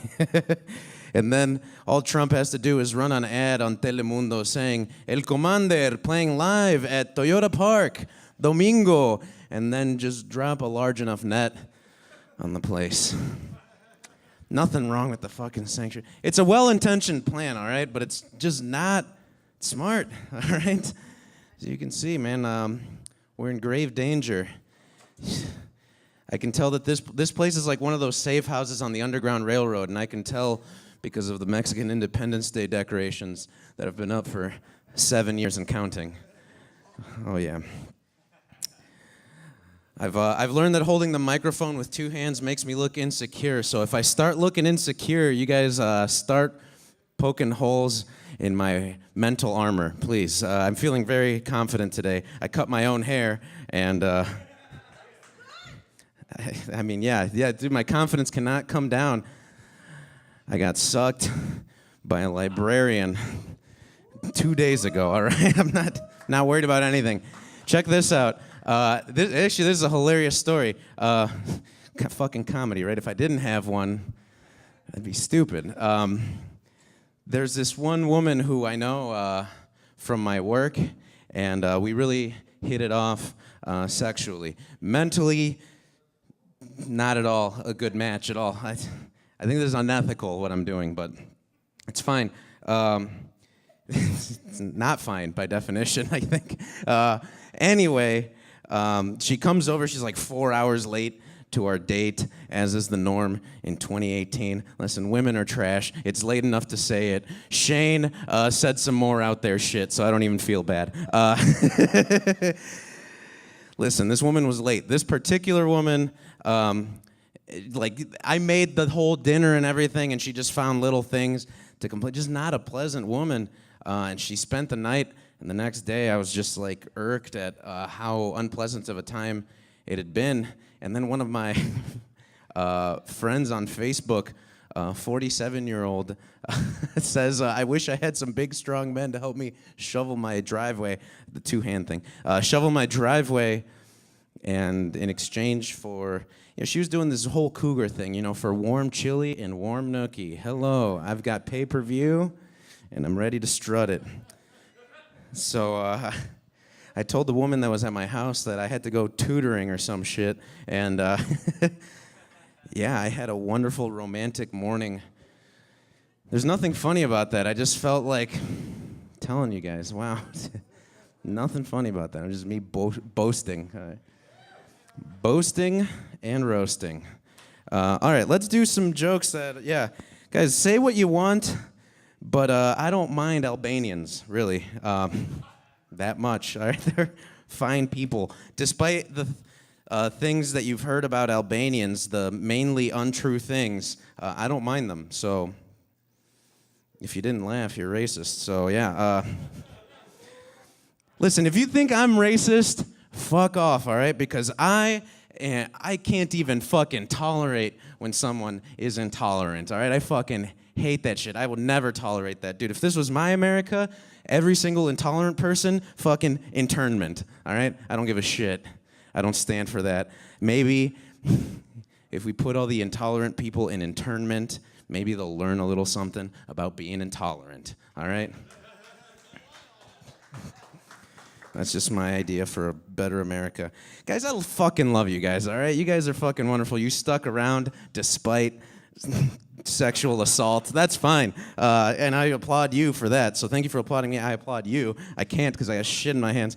But you guys fucking make me want to, like, get a fucking Floyd card and, like, just go to the nearest Bass Pro Shop and just fucking load up on some weapons. Just buy some fucking guns. I love you guys so much. Buy some fucking guns and go to the nearest fucking elementary school and just fucking protect the hell out of those kids, dude. You know what I mean?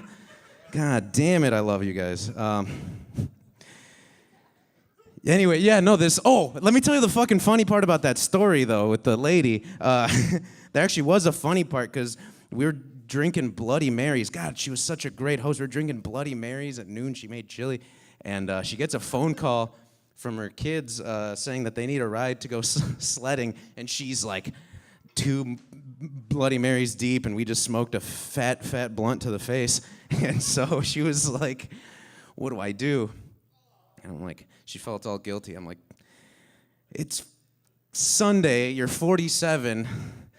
If your kids don't let you enjoy a blunt and 2 Bloody Marys, I'm afraid we've gone too far, and we gotta do the best with what we have, these children. So, yeah. Anyway,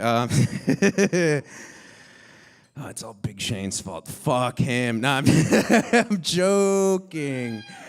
I didn't need to say that because I'm on stage with a microphone. Comedy. Listen, comedians never say I'm joking on stage, all right? Because if you say I'm joking, people are gonna believe that you actually believe it, right? You're gonna say a fucking racist joke, and you're gonna fucking deliver it, boom, haha, everyone's laughing, you're like, hey, I'm just joking. And they're like, I think he believes it a little. I think, like, he didn't fully commit to the joke. Yeah, good Lord, right? Anyway, what else? Oh, also, yeah, I'm only talking to comedians now because, yeah, fuck it. Also, never blame the crowd, especially before you tell any fucking jokes. Listen, we've all been to comedy shows. Somebody comes up, give me some energy.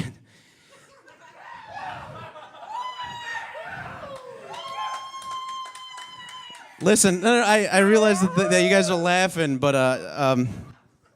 it's because I'm hilarious, all right? All right, yeah, no. Fuck. All that applause really got me hyped up. I used to be a teacher, and now I tutor professionally. So hit me up. There was another thing, though. God damn it. I used to be a teacher, then I got fired because I got arrested for possession of weed. Yeah, that was fucking brutal. Exactly. Fuck education. It is because I got caught, but now the law is like it's a speeding ticket, so I could literally blow a cloud of kush in a cop's face, and all he could say is, thank you, sir, for paying your tax dollars so consistently. They can't do shit now, so that's why it's bullshit.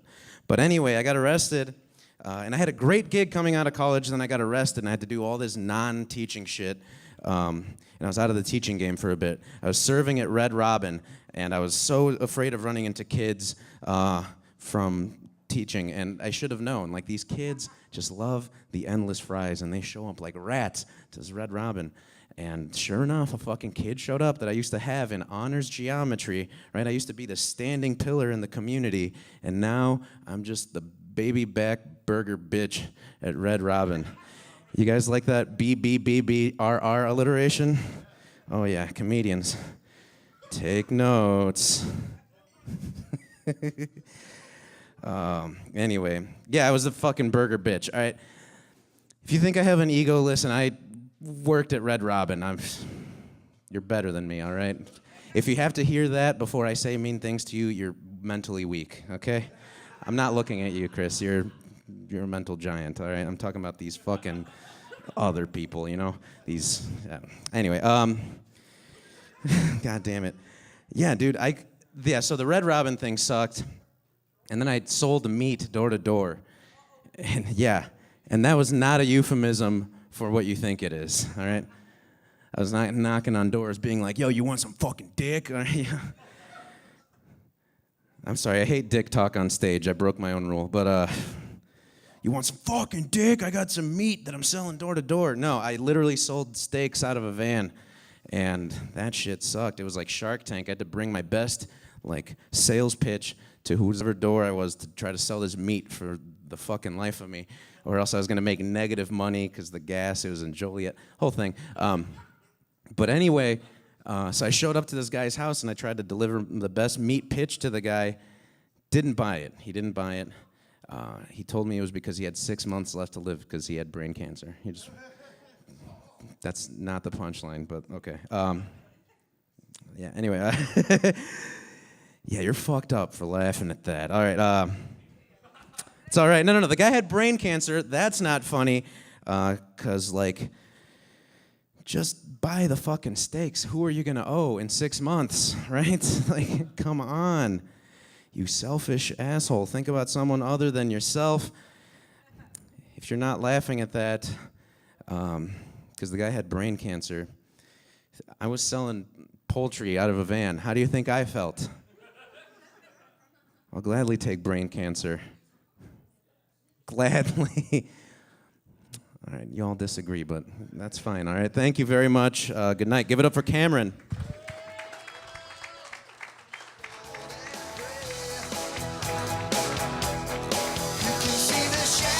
All right, keep it going for Gabe, everybody.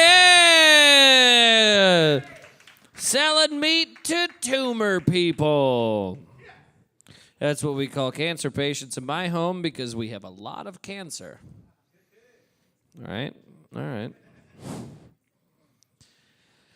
I feel so strange up here right now. Like, I feel like I'm on a one-man Tennessee Williams play right now.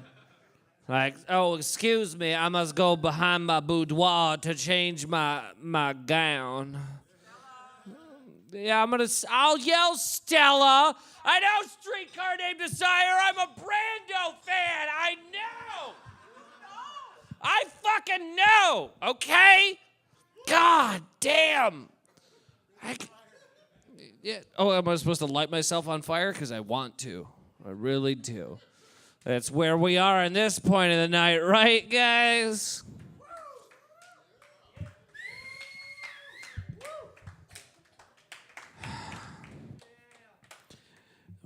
My guidance counselor was so right. You should be a phlebotomist. And I said, blood's for vampires. And he's like, are you high? I'm like, what? Okay. Speaking of high people, you ready for your next comedian, huh? Guys, this guy literally is given a license to sell weed for their medical disorders, and he is probably 95% THC, and I love him to death. You will too. Give it up for Alex Savant.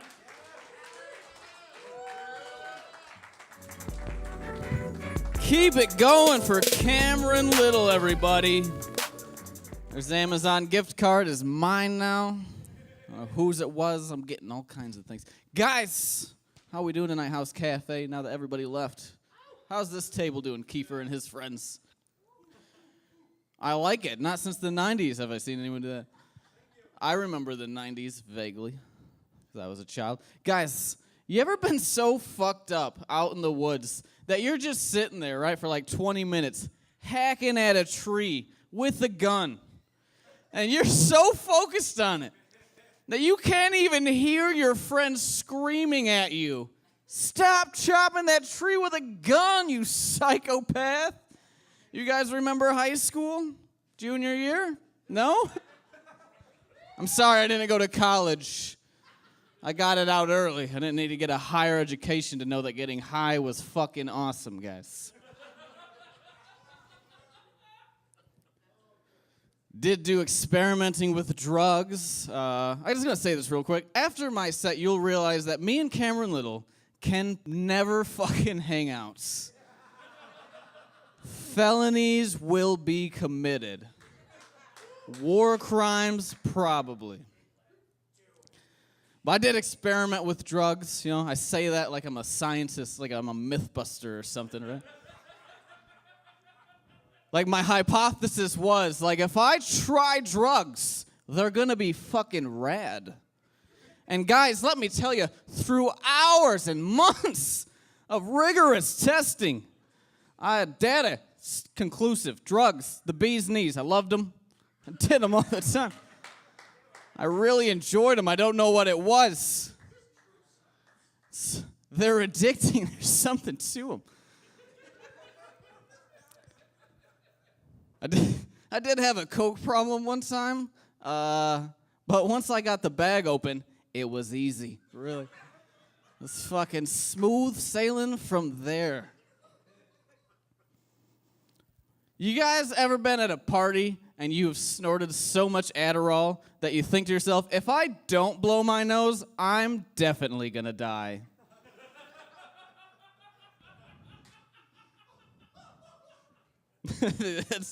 That is a true story.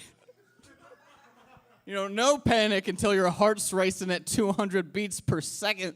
You're sweating even though you're not doing anything physical. And you're just blowing your nose as hard as you can, and it's nothing but blue boogers. That was last Halloween. 'Tis the season, right? Is that what? Yeah, you don't know that? It's like the thing. It's like Halloween, time to do Adderall. It's a pagan holiday. I don't even know what that means. I don't know words. I'm from Rockford. I was a fucking terrible student, guys. I got awful grades. My teachers always tried to make me feel like I was an idiot. My teacher called me out one time in English class. She said, Alex, give me a synonym for savory. I said, look here, bitch. All right, synonyms for desserts only. Yeah, she chuckled. She said, Alex, do you even know what a synonym is? Like I'm some kind of an idiot. I said, of course I know what synonym is. All right, I love synonym. I love synonym rolls, synonym toast crunch, brown synonym sugar Pop-Tarts. Those are my favorite. So don't come at me like I don't know what synonym is, bitch. That's how I spoke to adults when I was in 5th grade. Last year.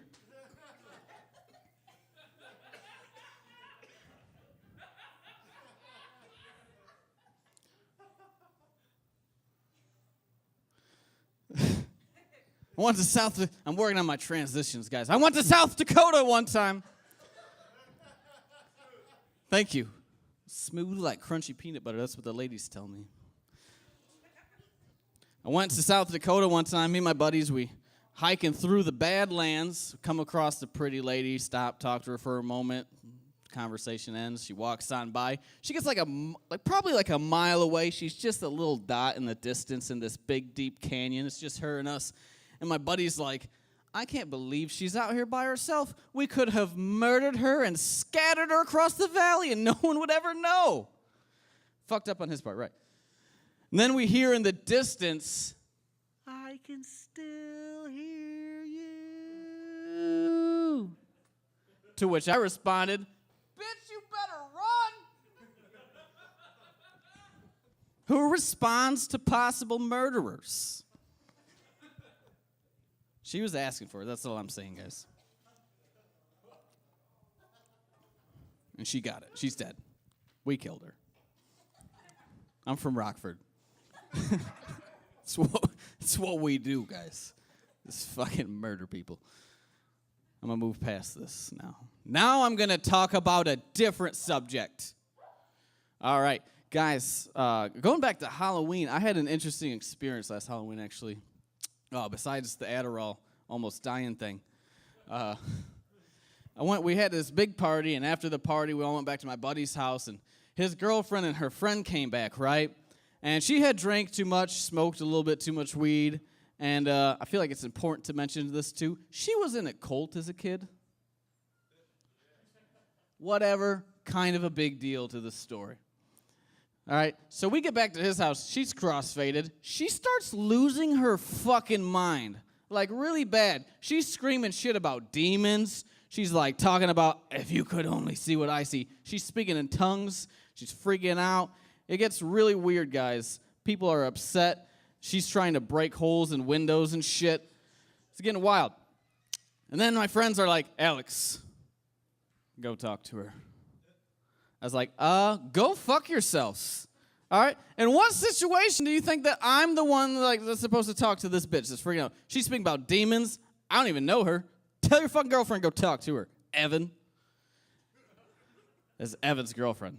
Fuck Evan. He's trying to get me to talk to this crazy demon bitch. Anyways, she's freaking out, trying to leave. We're trying to tell her, like, you can't leave, you're drunk, you gotta stay here. Anyways, next thing you know, she's outside in the driveway. We're trying to get her back in the house, like, you need to calm down and come inside. And she's screaming, help, help, let me go. No one's holding on to her, by the way. But, I don't know if you know this, Halloween night, midnight, young girls screaming, help, let me go. Not a good look, all right? I got a bunch of drugs in the fucking house. I'm fucking leaking Adderall out my nose. This is the last thing I need. But, I don't know. I feel like I can. It wasn't that bad because like every story has a silver lining, right? And this one has a happy ending, guys, because right at the peak, she's like really freaking out. She's like upsetting my friend's mother at this point, like emotionally, religiously, talking about demons. And so I decided that I'm gonna sneak out the back door, and I hopped the fence, and I went back to the party and did more Adderall. And that's the point, guys. I don't have an end to that story. It's just I felt like it was a good story. I'm not going to tell that story again.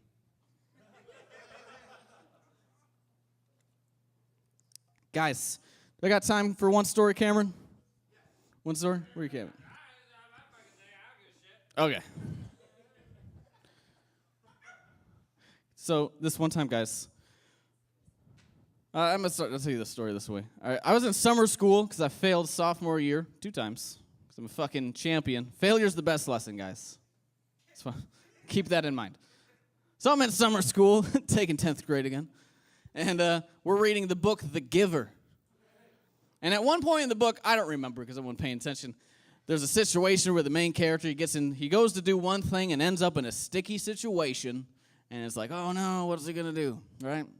So the summer school teacher's like looking at us, he's like, hey guys, you got any examples of, anyone ever been in a situation like this? Trying to get us to relate to the story. Like, you guys ever go to do one thing, and next thing you know, in this totally different sticky situation that you didn't want to be in? No one raised their hand, except this guy. It's like, oh, boy, do I got one. Reluctantly, he calls him. He's like, all right, what do you got? I said, this one time, my friend's dad called us because he was drunk and needed a ride to the liquor store. So we're like, cool. We can do that, right? Better than driving drunk. So we get to his house, and there's like 4 women and like probably 20 kids running around. And I remember this one kid comes up to him and says, Dad, can I play the Xbox? And he just goes, don't call me Dad. So we take him to the liquor store. He kisses his wife goodbye. He says, bye, honey, love you. We take him to the liquor store. But on the way to the liquor store, he says, can we make a pit stop? It's like, whatever, sure. So we take some, gives us directions, pull into this driveway, and he pulls out a bag of cocaine. I'm 15 at the time. He pulls out a bag of cocaine and says, all right, here's what's going to happen. I'm going to go sell cocaine to this woman that I've been fucking. I said, didn't we just leave your house with, like, your wife? He's like, yeah, don't remind me. He's like, I'm going to go fuck this bitch. She got a butthole like a black hole. I said, okay. I'm 15 and just here to give you a ride. I don't need any of this information. And then he showed me a picture of her butthole. Pretty black. Got to say. He was right. She was a white lady, pretty black butthole. She needs to get that shit bleached. I don't know. That's off the topic, guys. So anyways, we take him to the fucking liquor store, right? And he picks us. We give him 20. I didn't tell my summer school this, but we were there to get liquor for us, all right, because we're 15. So we take him in there. We take him to the liquor store, give him $20. He comes out with a bottle of liquor, a pack of Marlboro Reds, and $25. I'm pretty sure we robbed a liquor store. Oh, I'm sorry. I forgot a part where he fucking went in the house to sell cocaine and said, I'll be back in 25 minutes, and came back 2.5 hours later. Definitely coked out. I had never seen a person coked out at 15, but I'm pretty sure that was what it would look like. Because he was just sitting there, now without any cocaine, 2.5 hours later going, just sweating up a storm. But anyways, I told my summer school teacher this story. And I don't even know where I'm going with this. I don't know. I'm a monster and I failed at life. This is the point of this story. I don't know. I'm gonna fucking leave it right there on that awkward pause. Cameron, get up here. All black bands like a young Doc Gooden.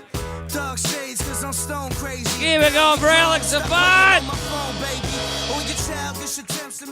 The first time I met Alex, I wasn't sure if he was an undercover cop pretending to be a high school student or a high school student pretending to sell me cocaine. Both, yes, it was. And it was a good one. Thank you.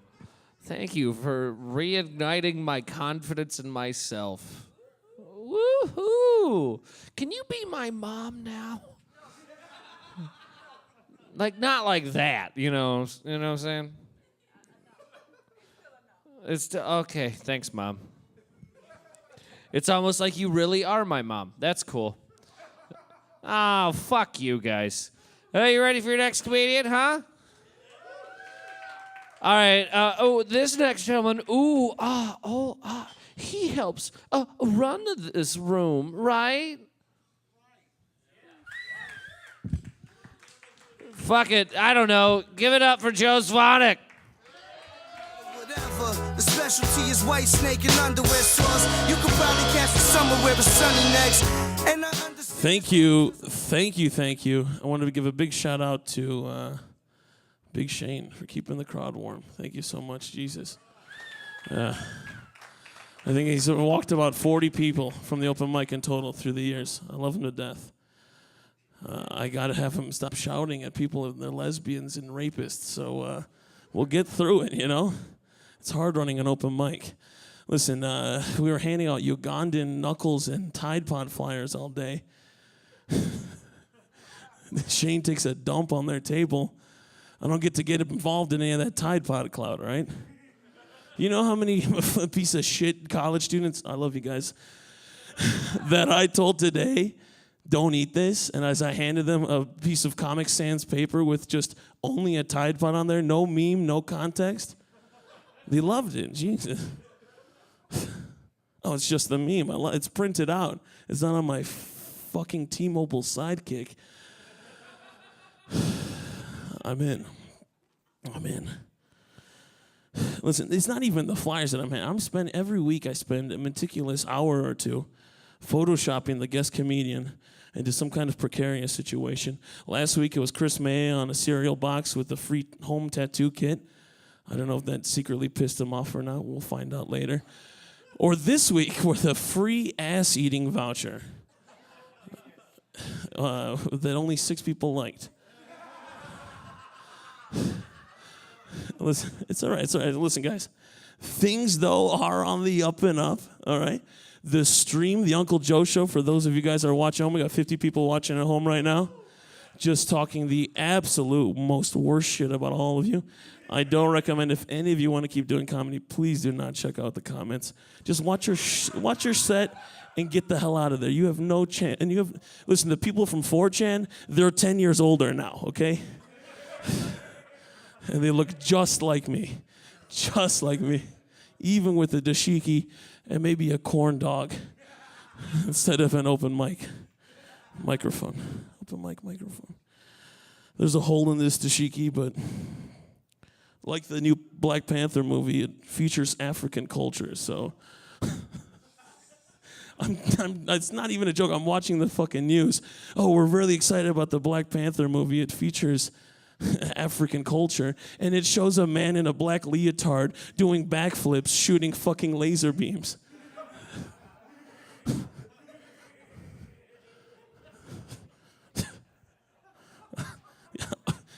Can you? Are you going to scale the side of the house, Big Paw? He's gonna fucking do a triple Lutz off the roof, throw a spear through the owner of O'Leary's. Not a real spear, like a digital spear, you know what I mean? Like a carbon fiber one that Marvel spent $7 million on. Yeah. Yeah, thank you. Okay, I thought I was in dangerous waters there, but there was the character's weapon. They picked that. I didn't pick that. It's spiraling. Yeah, we're getting away. Listen, guys, I thought I had a pee stain on my pants when I came up on stage. That stressed me out. I think it dried up though, so it's going. The set's going well. It did? Yeah. I took so much Adderall, I pissed all over my balls, and I was lucky it wasn't this bad. So, fucking A, amphetamines. Am I right, guys? Who needs dental insurance when you're just gonna grind your teeth down to bare nubs? Oh my God. Listen, if you guys don't know what I do, I used to run a t-shirt printing business. Now I'm fucking neck deep in online dancing for dollars. I just checked the statistics. We made $3,500 on the stream last month. Every night I am dancing shirtless to the Macarena, and the entire, it's pure cancer. Yeah, good. Yeah, I really enjoy your guys' stand-up careers, and the $15 we're able to scrounge up after driving for 2.5 hours. Cameron, have as many PBRs as you want. This is serious news. And listen, but December was our slow month. I found out we only made $2,000 that month. So, yeah, fuck, who needs to work? Just sit online and have people call you a fat piece of shit until you develop a following. That's how you do it, guys. The viewers of the stream at home are savagely angry because neither me or Quinn were shirtless. So it's a deviation. Wednesday, we don't call it open mic night. It's called shirt night. So I appreciate it. It's an exotic shirt, though. I thought it was a scrub for 2.5 years. Jesus, I should be making Black Panther jokes in a dashiki. I'm so sorry, Jesus. It's a Polish dashiki, all right? I mean that. My mom told me that. You can't beat a dude's ass for what his mom told him, all right? It's oh, my God. Yeah. I would love to. Listen, I would love to get struck. The fact that I haven't been hit more in my life is astounding to me. One of these days, someone from the stream is going to kick open my side door, walk down in the basement, beat me to a raw pulp. But it's not going to matter because I'm going to get a $100 donation for the wounds. So, yeah. We've been pretty dangerous with the other night. We got shit-faced out of our mind, as always. And some viewers who live in St. Charles said, let me come by. They donated $120. Marty, if you're watching. Kit, if you're watching. We love you at home. And they drove an hour and a half through the blizzard at 3 a.m. to come watch me and Quinn dance and eat Vinnies for 4 fucking hours. Listen, guys, we are spiraling. I don't know if it's up. I don't know if it's down. Someone text Elon. This is just, we're in the millennials. We're spiraling to ultimate demise. Wish us the best, but guys, I'm gonna be there streaming it live when it happens. So, with my fucking nephew Q. Everyone is asking that the nephew Q has a nephew. Nephew's got Quinn's got a real wheelchair nephew, and I love that about you. We're gonna bring him on the stream. When those wheelchair dollars come in, baby, it's gonna be fucking big time. It's gonna be big time. Oh God! All right, fucking. Yeah, Antoine triggered the fuck out of me. I don't want to get into it. I love you. Good luck ever hosting this. You pissed off the wrong guy. With this Soviet-Polish relations have never been worse. I don't forget you switched sides in the middle of the war, all right? I don't forget. You may piss your bed in the 6th grade, but I don't fucking forget. Imagine I'm in the middle of a boxing match, 5 rounds in, this guy is way better than me. I'd love to shadow box next to him and hope for we're getting out of here. All right, please, fuck me up. Please welcome to the stage, a future guest of the Uncle Joe Show, I can only hope your host, I'm not announcing anyone, I'm just bringing the host back up. I'm surprised. Thank you, Cameron. Smile in your face. Cause my loss is how Delilah changed my locks to a fade. All right, Uncle Joe makes $3,500 fucking dollars to take his shirt off. I have been working for 4 years to get paid $15 in a PBR to tell jokes I have ripped out of my soul. And he gets to take his shirt off for money, and Twitch loses her mind. You hear me, you little fuckers?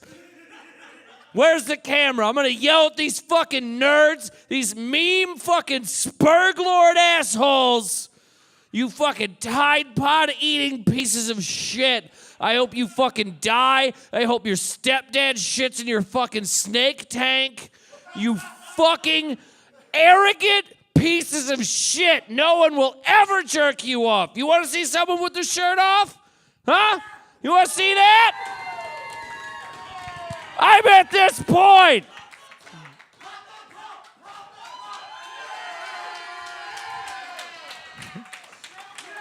My mom is so embarrassed, and so am I.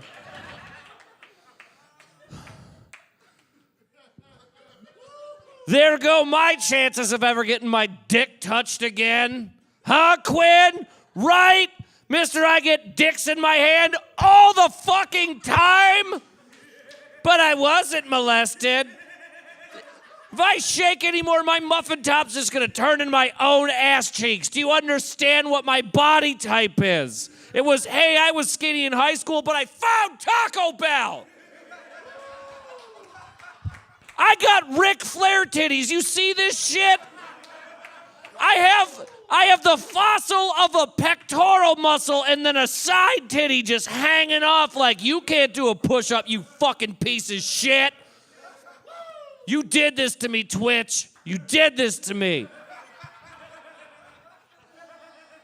You may say, Cameron, this might be your low point of your comedy career. Bullshit. Go to the Comedy Shrine. That's everyone's fucking low point. God damn, if I ever get laid again, it's gonna be because your next comedian redeemed everything here. You ready for this? Yeah, oh yeah.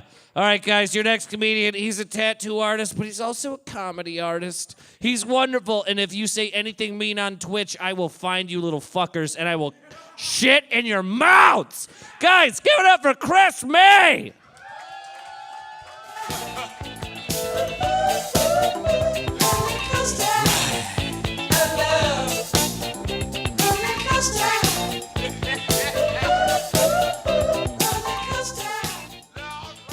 Jam. I hope they don't say shit about me on the internet because, you know, I'm full grown. I got money in the bank, 780 credit score. I'm really sorry. I'm fucking sorry. I will tell you, never trust anyone over 30 because we fucking hate your guts. And that's a fact. Not that I can talk. I remember headbanging to 311 once. So, there you go. There's a freebie for you. Oh, I'm so glad you guys stuck around. You guys like have been smiling all night. You're like the only ones that kept me going was this group of people here. You stayed for the whole thing. It's good. It's more than I can say for my dad. Like he took off when I was 5 years old. So already you guys are like way better than that. Yeah. I don't know if this is a joke, but yeah, he took off when I was like 5, right? And I maybe talked to him in 42 years. Maybe 10 or 12 times. He called me one day, hot fucking summer day, I'm on the roof, fixing part of my roof, and he just calls out of the blue and basically told me he was gonna kill himself because he was flat broke and wanted $5,000. And I was just like, fuck, that's heavy as shit. I was like, well, you ever heard of Craigslist, man? Like, sell all your shit, right? And he says, but then I won't have any more stuff. I was like, do you know the definition of the word suicide, dude? Like, oh, Jesus Christ. You guys ever go underneath the sink at your house and mix all the chemicals together like you were a mad scientist? You guys do that? Yeah? Yeah. So you could kill your mom's boyfriend? Yeah. No? Oh, okay. That was me. Yeah. Yeah, I bailed on it, though. He would have beat the shit out of me. He didn't fucking like me at all, dude.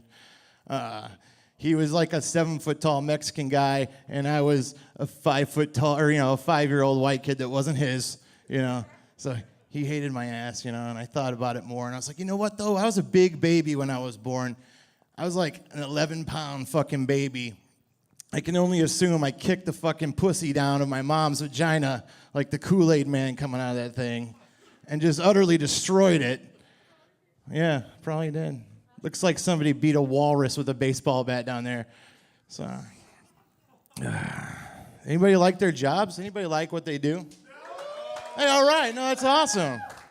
I fucking love what I do. Yeah, I basically said I do tattoos. You guys love what you do, but you do have to deal with some fucking shithead customers, right? Yeah, for sure. Yeah. Ones I hate the most, I had a couple of guys come in. They were like total fucking bros. And I cannot stand bros because everything's a competition and it's all like aggressive and shit. And you can see like the invisible bars of their lust for one another that they can't break free to embrace each other. You know what I mean? They're trapped, and I feel so bad for them because like they could love each other, But they come busting in and everything was fucking gay to them. It was fucking gay, bro. Yeah, what about this tattoo right there? It was fucking gay, bro. Fuck, you're fucking gay, bro. Just fucking kiss. It'd be beautiful, So I can't stand that shit, but like, I'm kind of a dick when it comes to those kind of folks. And I've got you for a good 2 hours. I don't remember what he was getting. It was probably fucking gay. But I was like, all right, I'm just going to fuck with this guy. I got him for a couple hours. Where's he going to go, We get started, and he's already sweating it and not feeling so great. And I just look him right in the eyes. And I was like, you know what? I'll bet you that I could suck a mean fucking dick. Seriously, like, I would, like, trail the veins on the bottom with my tongue like it's a map to Shangri-La. I'd give it, like, a whispery snake's kiss to the pee hole, like,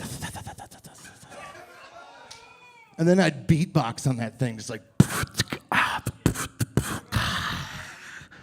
I'd do the Konami code on it and be like, up, up, down, down, right, left, right, asshole balls, And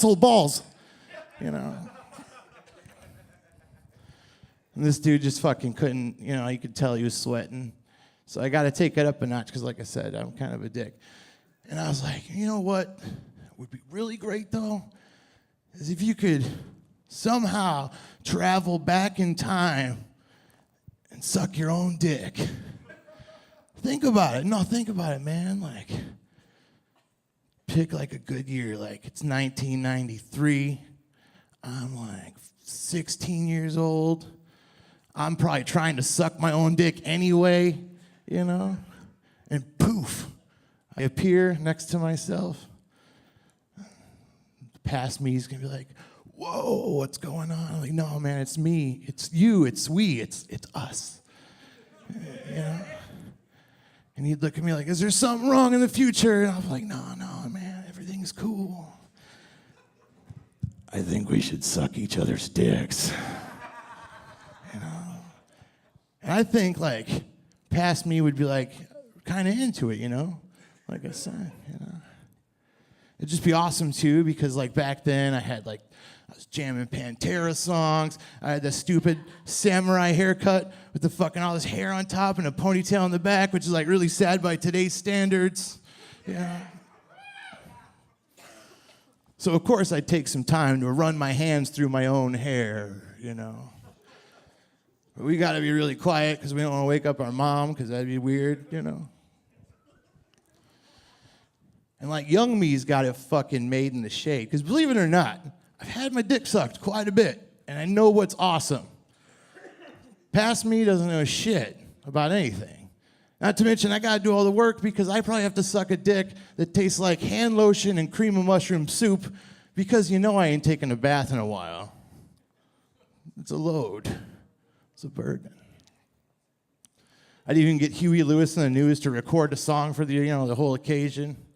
It's like, you gotta go back in time to 69. Not the year, but the sexual position. And that'd be good. And then we get down to business. We get down to fucking the 6 and the 9 coming together. We put our penises inside of each other's mouths, our mouths. And this is where the beauty of it comes in, because how it would work is as good of a job that I would do would automatically be a memory created in my own mind. So what am I going to do? I'm going to do the best fucking job ever, and it's only going to amplify upon itself. Because all these memories are going to flood. I'm like, oh, God, now I'm going to really suck this dick and remember everything about it. It's going to be great. And then we explode in each other's mouths. And the paradox sets in. The paradox of a pair of dicks. And everything starts to crumble away. Everything dissipates into nothingness. The guys at the tattoo shop, they don't exist anymore.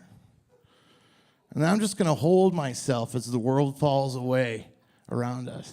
And I'm going to look down into my eyes. I'm going to look up into my eyes. And I'm going to say to myself, and I'm going to listen to myself and say, remember that time we sucked each other's dicks? And I'm going to say, I do now, buddy. I do now. Thanks, everybody. I'm Chris.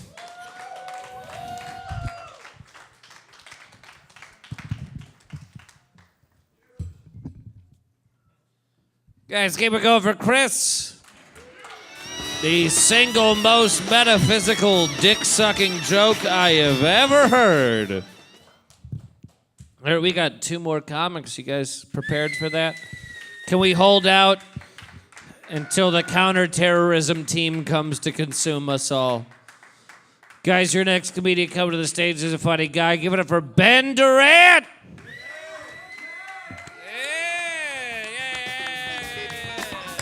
Playing on a climbing that's yawn. My name is Ted. I got a low sperm count. I got no emissions. Call me Elon Bust.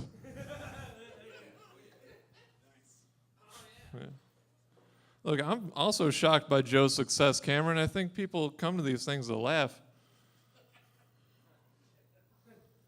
No, that's just pure disdain. There's no flavor on that. This is my first time doing comedy. It's not just like saying that because, it gives you a little buffer. There's no notes on here. It just says, good luck, smile, pack a lunch. Jesus, I wrote this so long ago. I'm trying to convert my girlfriend to Catholicism so that way in 20 years she'll be into BDSM.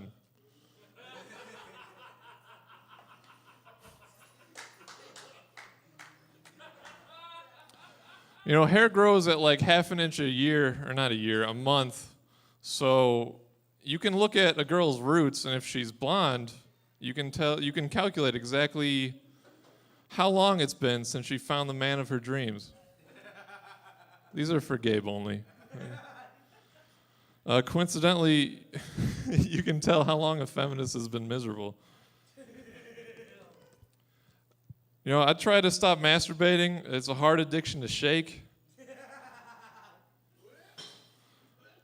A lot of people tell me they got caught masturbating as a kid. I was too stupid to notice that people were watching me. Our computer was in the living room. I thought I could sneak them in all the time. Look, someone caught little Ben spraying his ectoplasm. Jeez, I don't like any of my own material on here. Look, I got a State of the Union joke on here. I'm going to have to skip right over that. I don't like being called a comedian. That's like calling someone a pedophile at this point. Just leave the next guy on stage. It's like, hopefully he's not a comic. Fuck, you might get out with all your holes intact. I like the new line of women in 2018. There's we got the ironic anime meme girl. It's much better than 2016's Manic Pixie. You know, women are justly worried about artificial wombs because they're already coming out practically manufactured at this point. Stop following trends. Be yourself. Yeah, it's down to earth. That's some wholesome hatred. One of my friends told me he was raised by 90s television, but I think he would have preferred a father. We got lucky with the name Hooters. It could have been called Pooters. Can we stop pretending it wouldn't be disappointing to find out your child is gay? It's like the end of your genetic line. It's like, and you're past your prime for making children. So like, I can understand the disappointment there. And there's worse things than being gay. I'm a Madonna fan. I like the girls just want to have fun. I could never tell that to my mom. Look, I feel like it's been too rapid fire. I'm already done. Hope you guys have a nice night. Thanks for staying the whole time.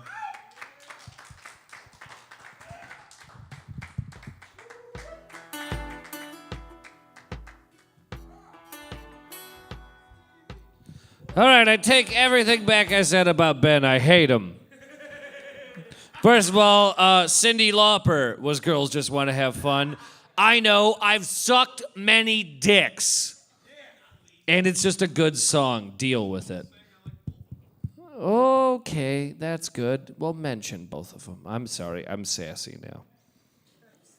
I ripped my shirt off. I got a lot of hateful comments from the Twitch. One of the people told me to kill myself. No. KYS is kissing you softly. No, it's not. I've been in BDSM chats. It's kill yourself. What? We chat. It's just weird when they all assume you're a sub because you have Ric Flair tits. Sometimes you can be a dom and look like this. Right, Tony Soprano? Okay. We got your final comedian of the night. Thank you both for sticking this fucking whatever the hell happened tonight. I did not. I have no money. I am unemployed. My bank account's in the red. And Joe's still making money off of this shit. So, without further ado, your last comedian of the evening. I fucking love this dude. And if you don't, I will hunt you down and point at you and say mean things about your mother. Guys, put your hands together for Joe again.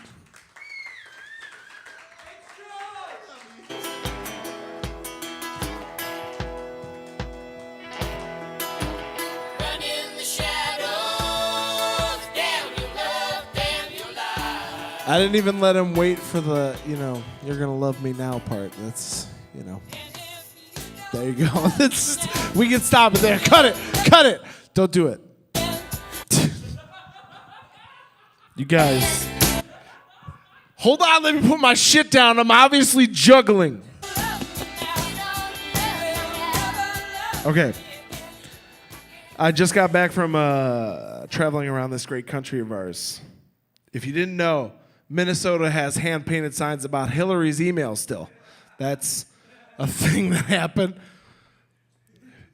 A lot of big Trump fans there. Apparently, they still think you can get a hold of our country if you want to contact who stole it for real. Bill and Hillary. That's a sign I saw. Hand-painted. Hillary was spelled wrong, by the way. Thank you, Minnesota. I was traveling through Arizona, which I recommend. There's great parts. Don't do New Mexico, though. That place is a shithole. But I did notice one thing, and I will give you this little bit of information, you guys. If there is advertising on the side of the road about how this place coming up at this next exit has clean bathrooms, They're lying. Those are the dirtiest, fucking scummiest bathrooms I've ever seen in my life. I thought I saw a dead guy in one of them. Don't do it. Clean bathroom, my dick. That is the dirtiest bathroom I've ever seen in my life. You guys, I went to a hotel in Roswell. Just think about that for just a split second. Here's what you don't know about Roswell. What happened in Roswell didn't even fucking happen in Roswell. It happened in the next town over in Corona. Shouldn't be called the Roswell incident. That's bullshit. You want to know why it happened in Roswell? Biggest city in that area. New Mexico's a shithole.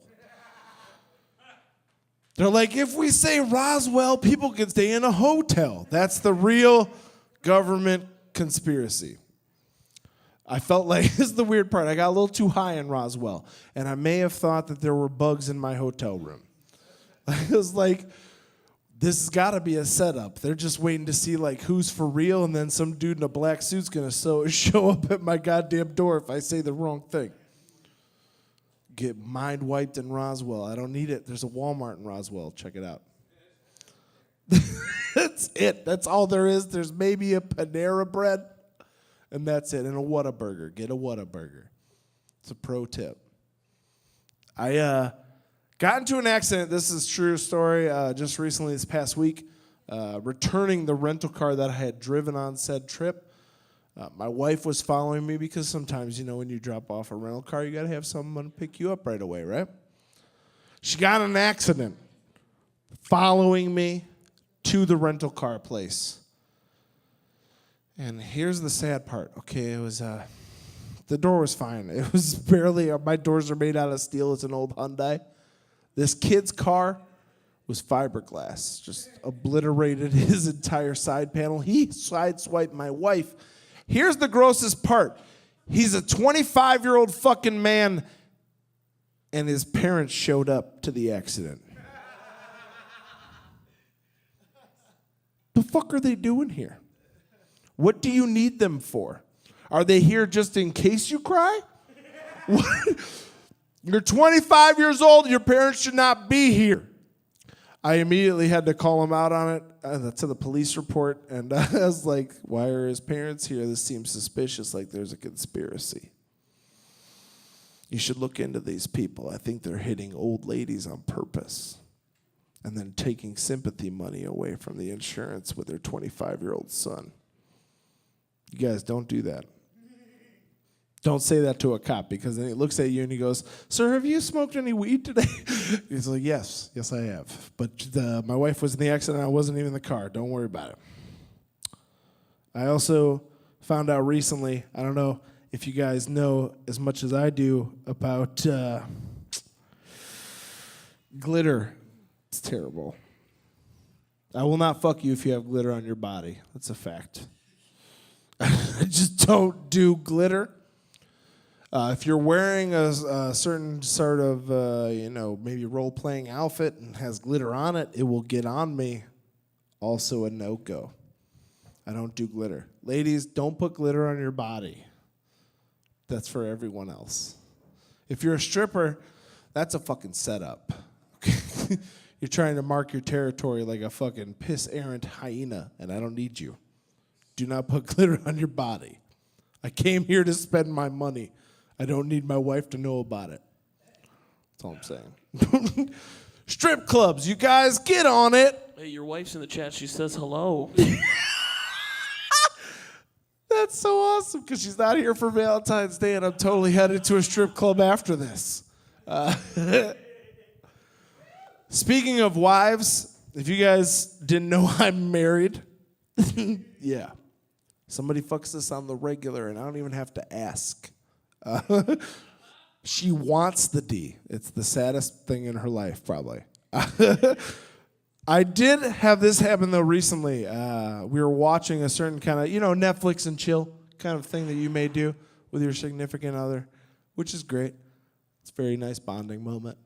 Or we're watching a certain show you should not watch as a couple, and that's Forensic Files. Don't do that. That show is basically about couples fucking killing each other for the insurance money. That's what that show is about.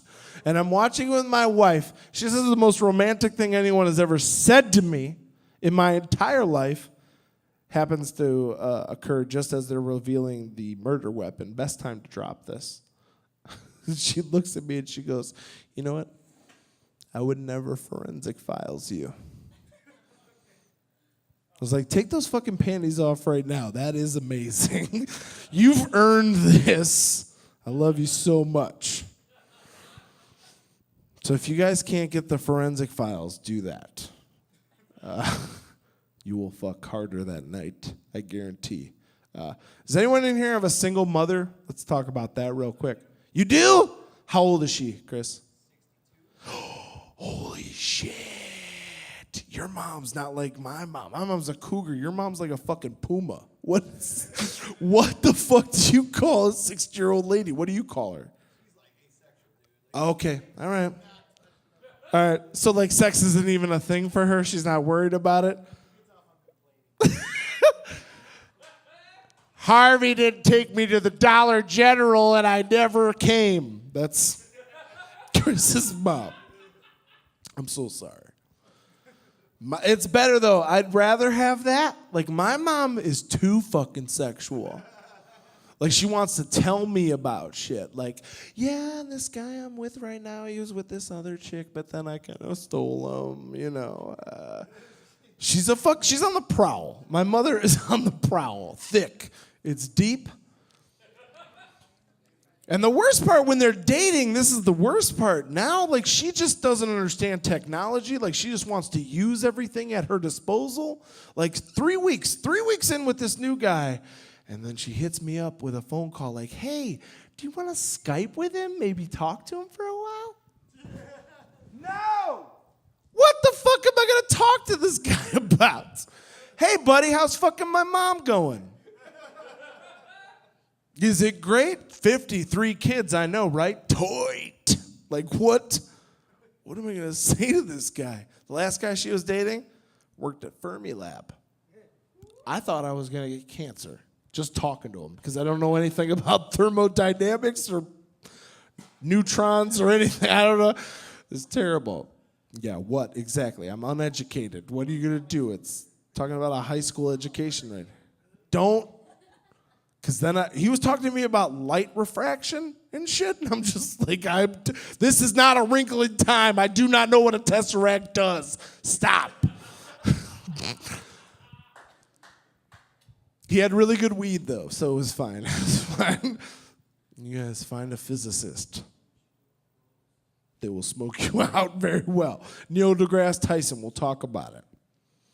I'm going to do one more thing before I get out of here. I don't want any weirdness from anyone, but I do want to talk about a very specific thing in my life, and that is porn. It's weird. I know some people in here, you've watched porn. You've seen it. Cool. Gentlemen, ladies in the room, please give me your opinion on this. Male porn voiceover, do you need it?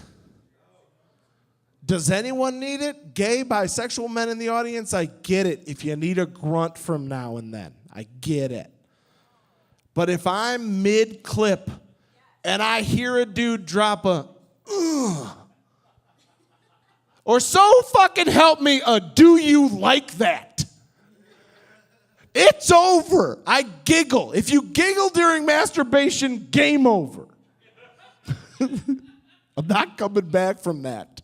I can't. I have to masturbate in the bathroom alone. If I chuckle, everyone hears me, whether or not the fan's on. It doesn't matter.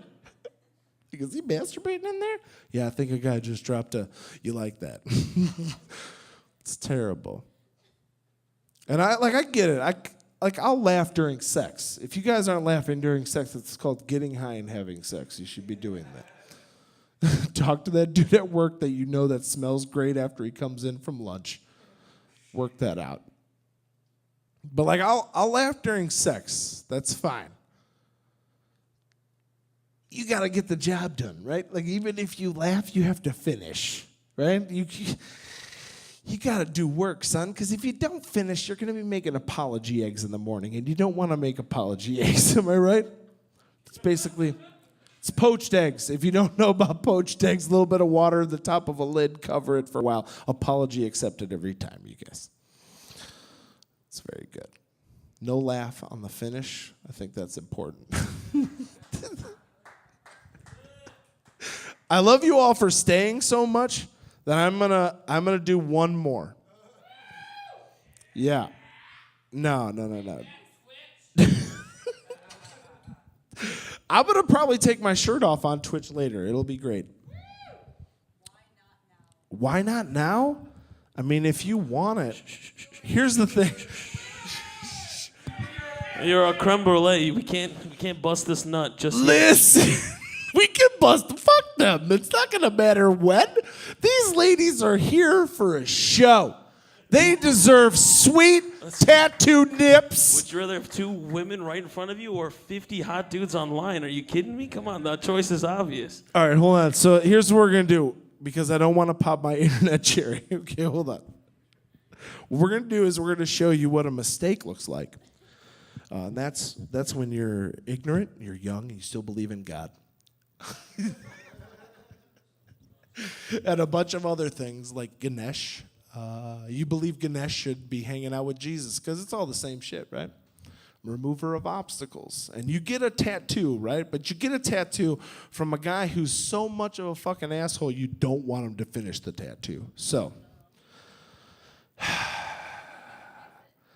Chris can.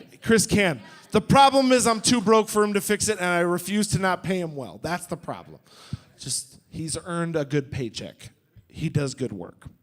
Now, Chris, you let me know what the fuck you think of this mistake, because it's going to be impressive. Are you guys ready for this? I'm going to show you my back piece. This is very important. Now, things to look for.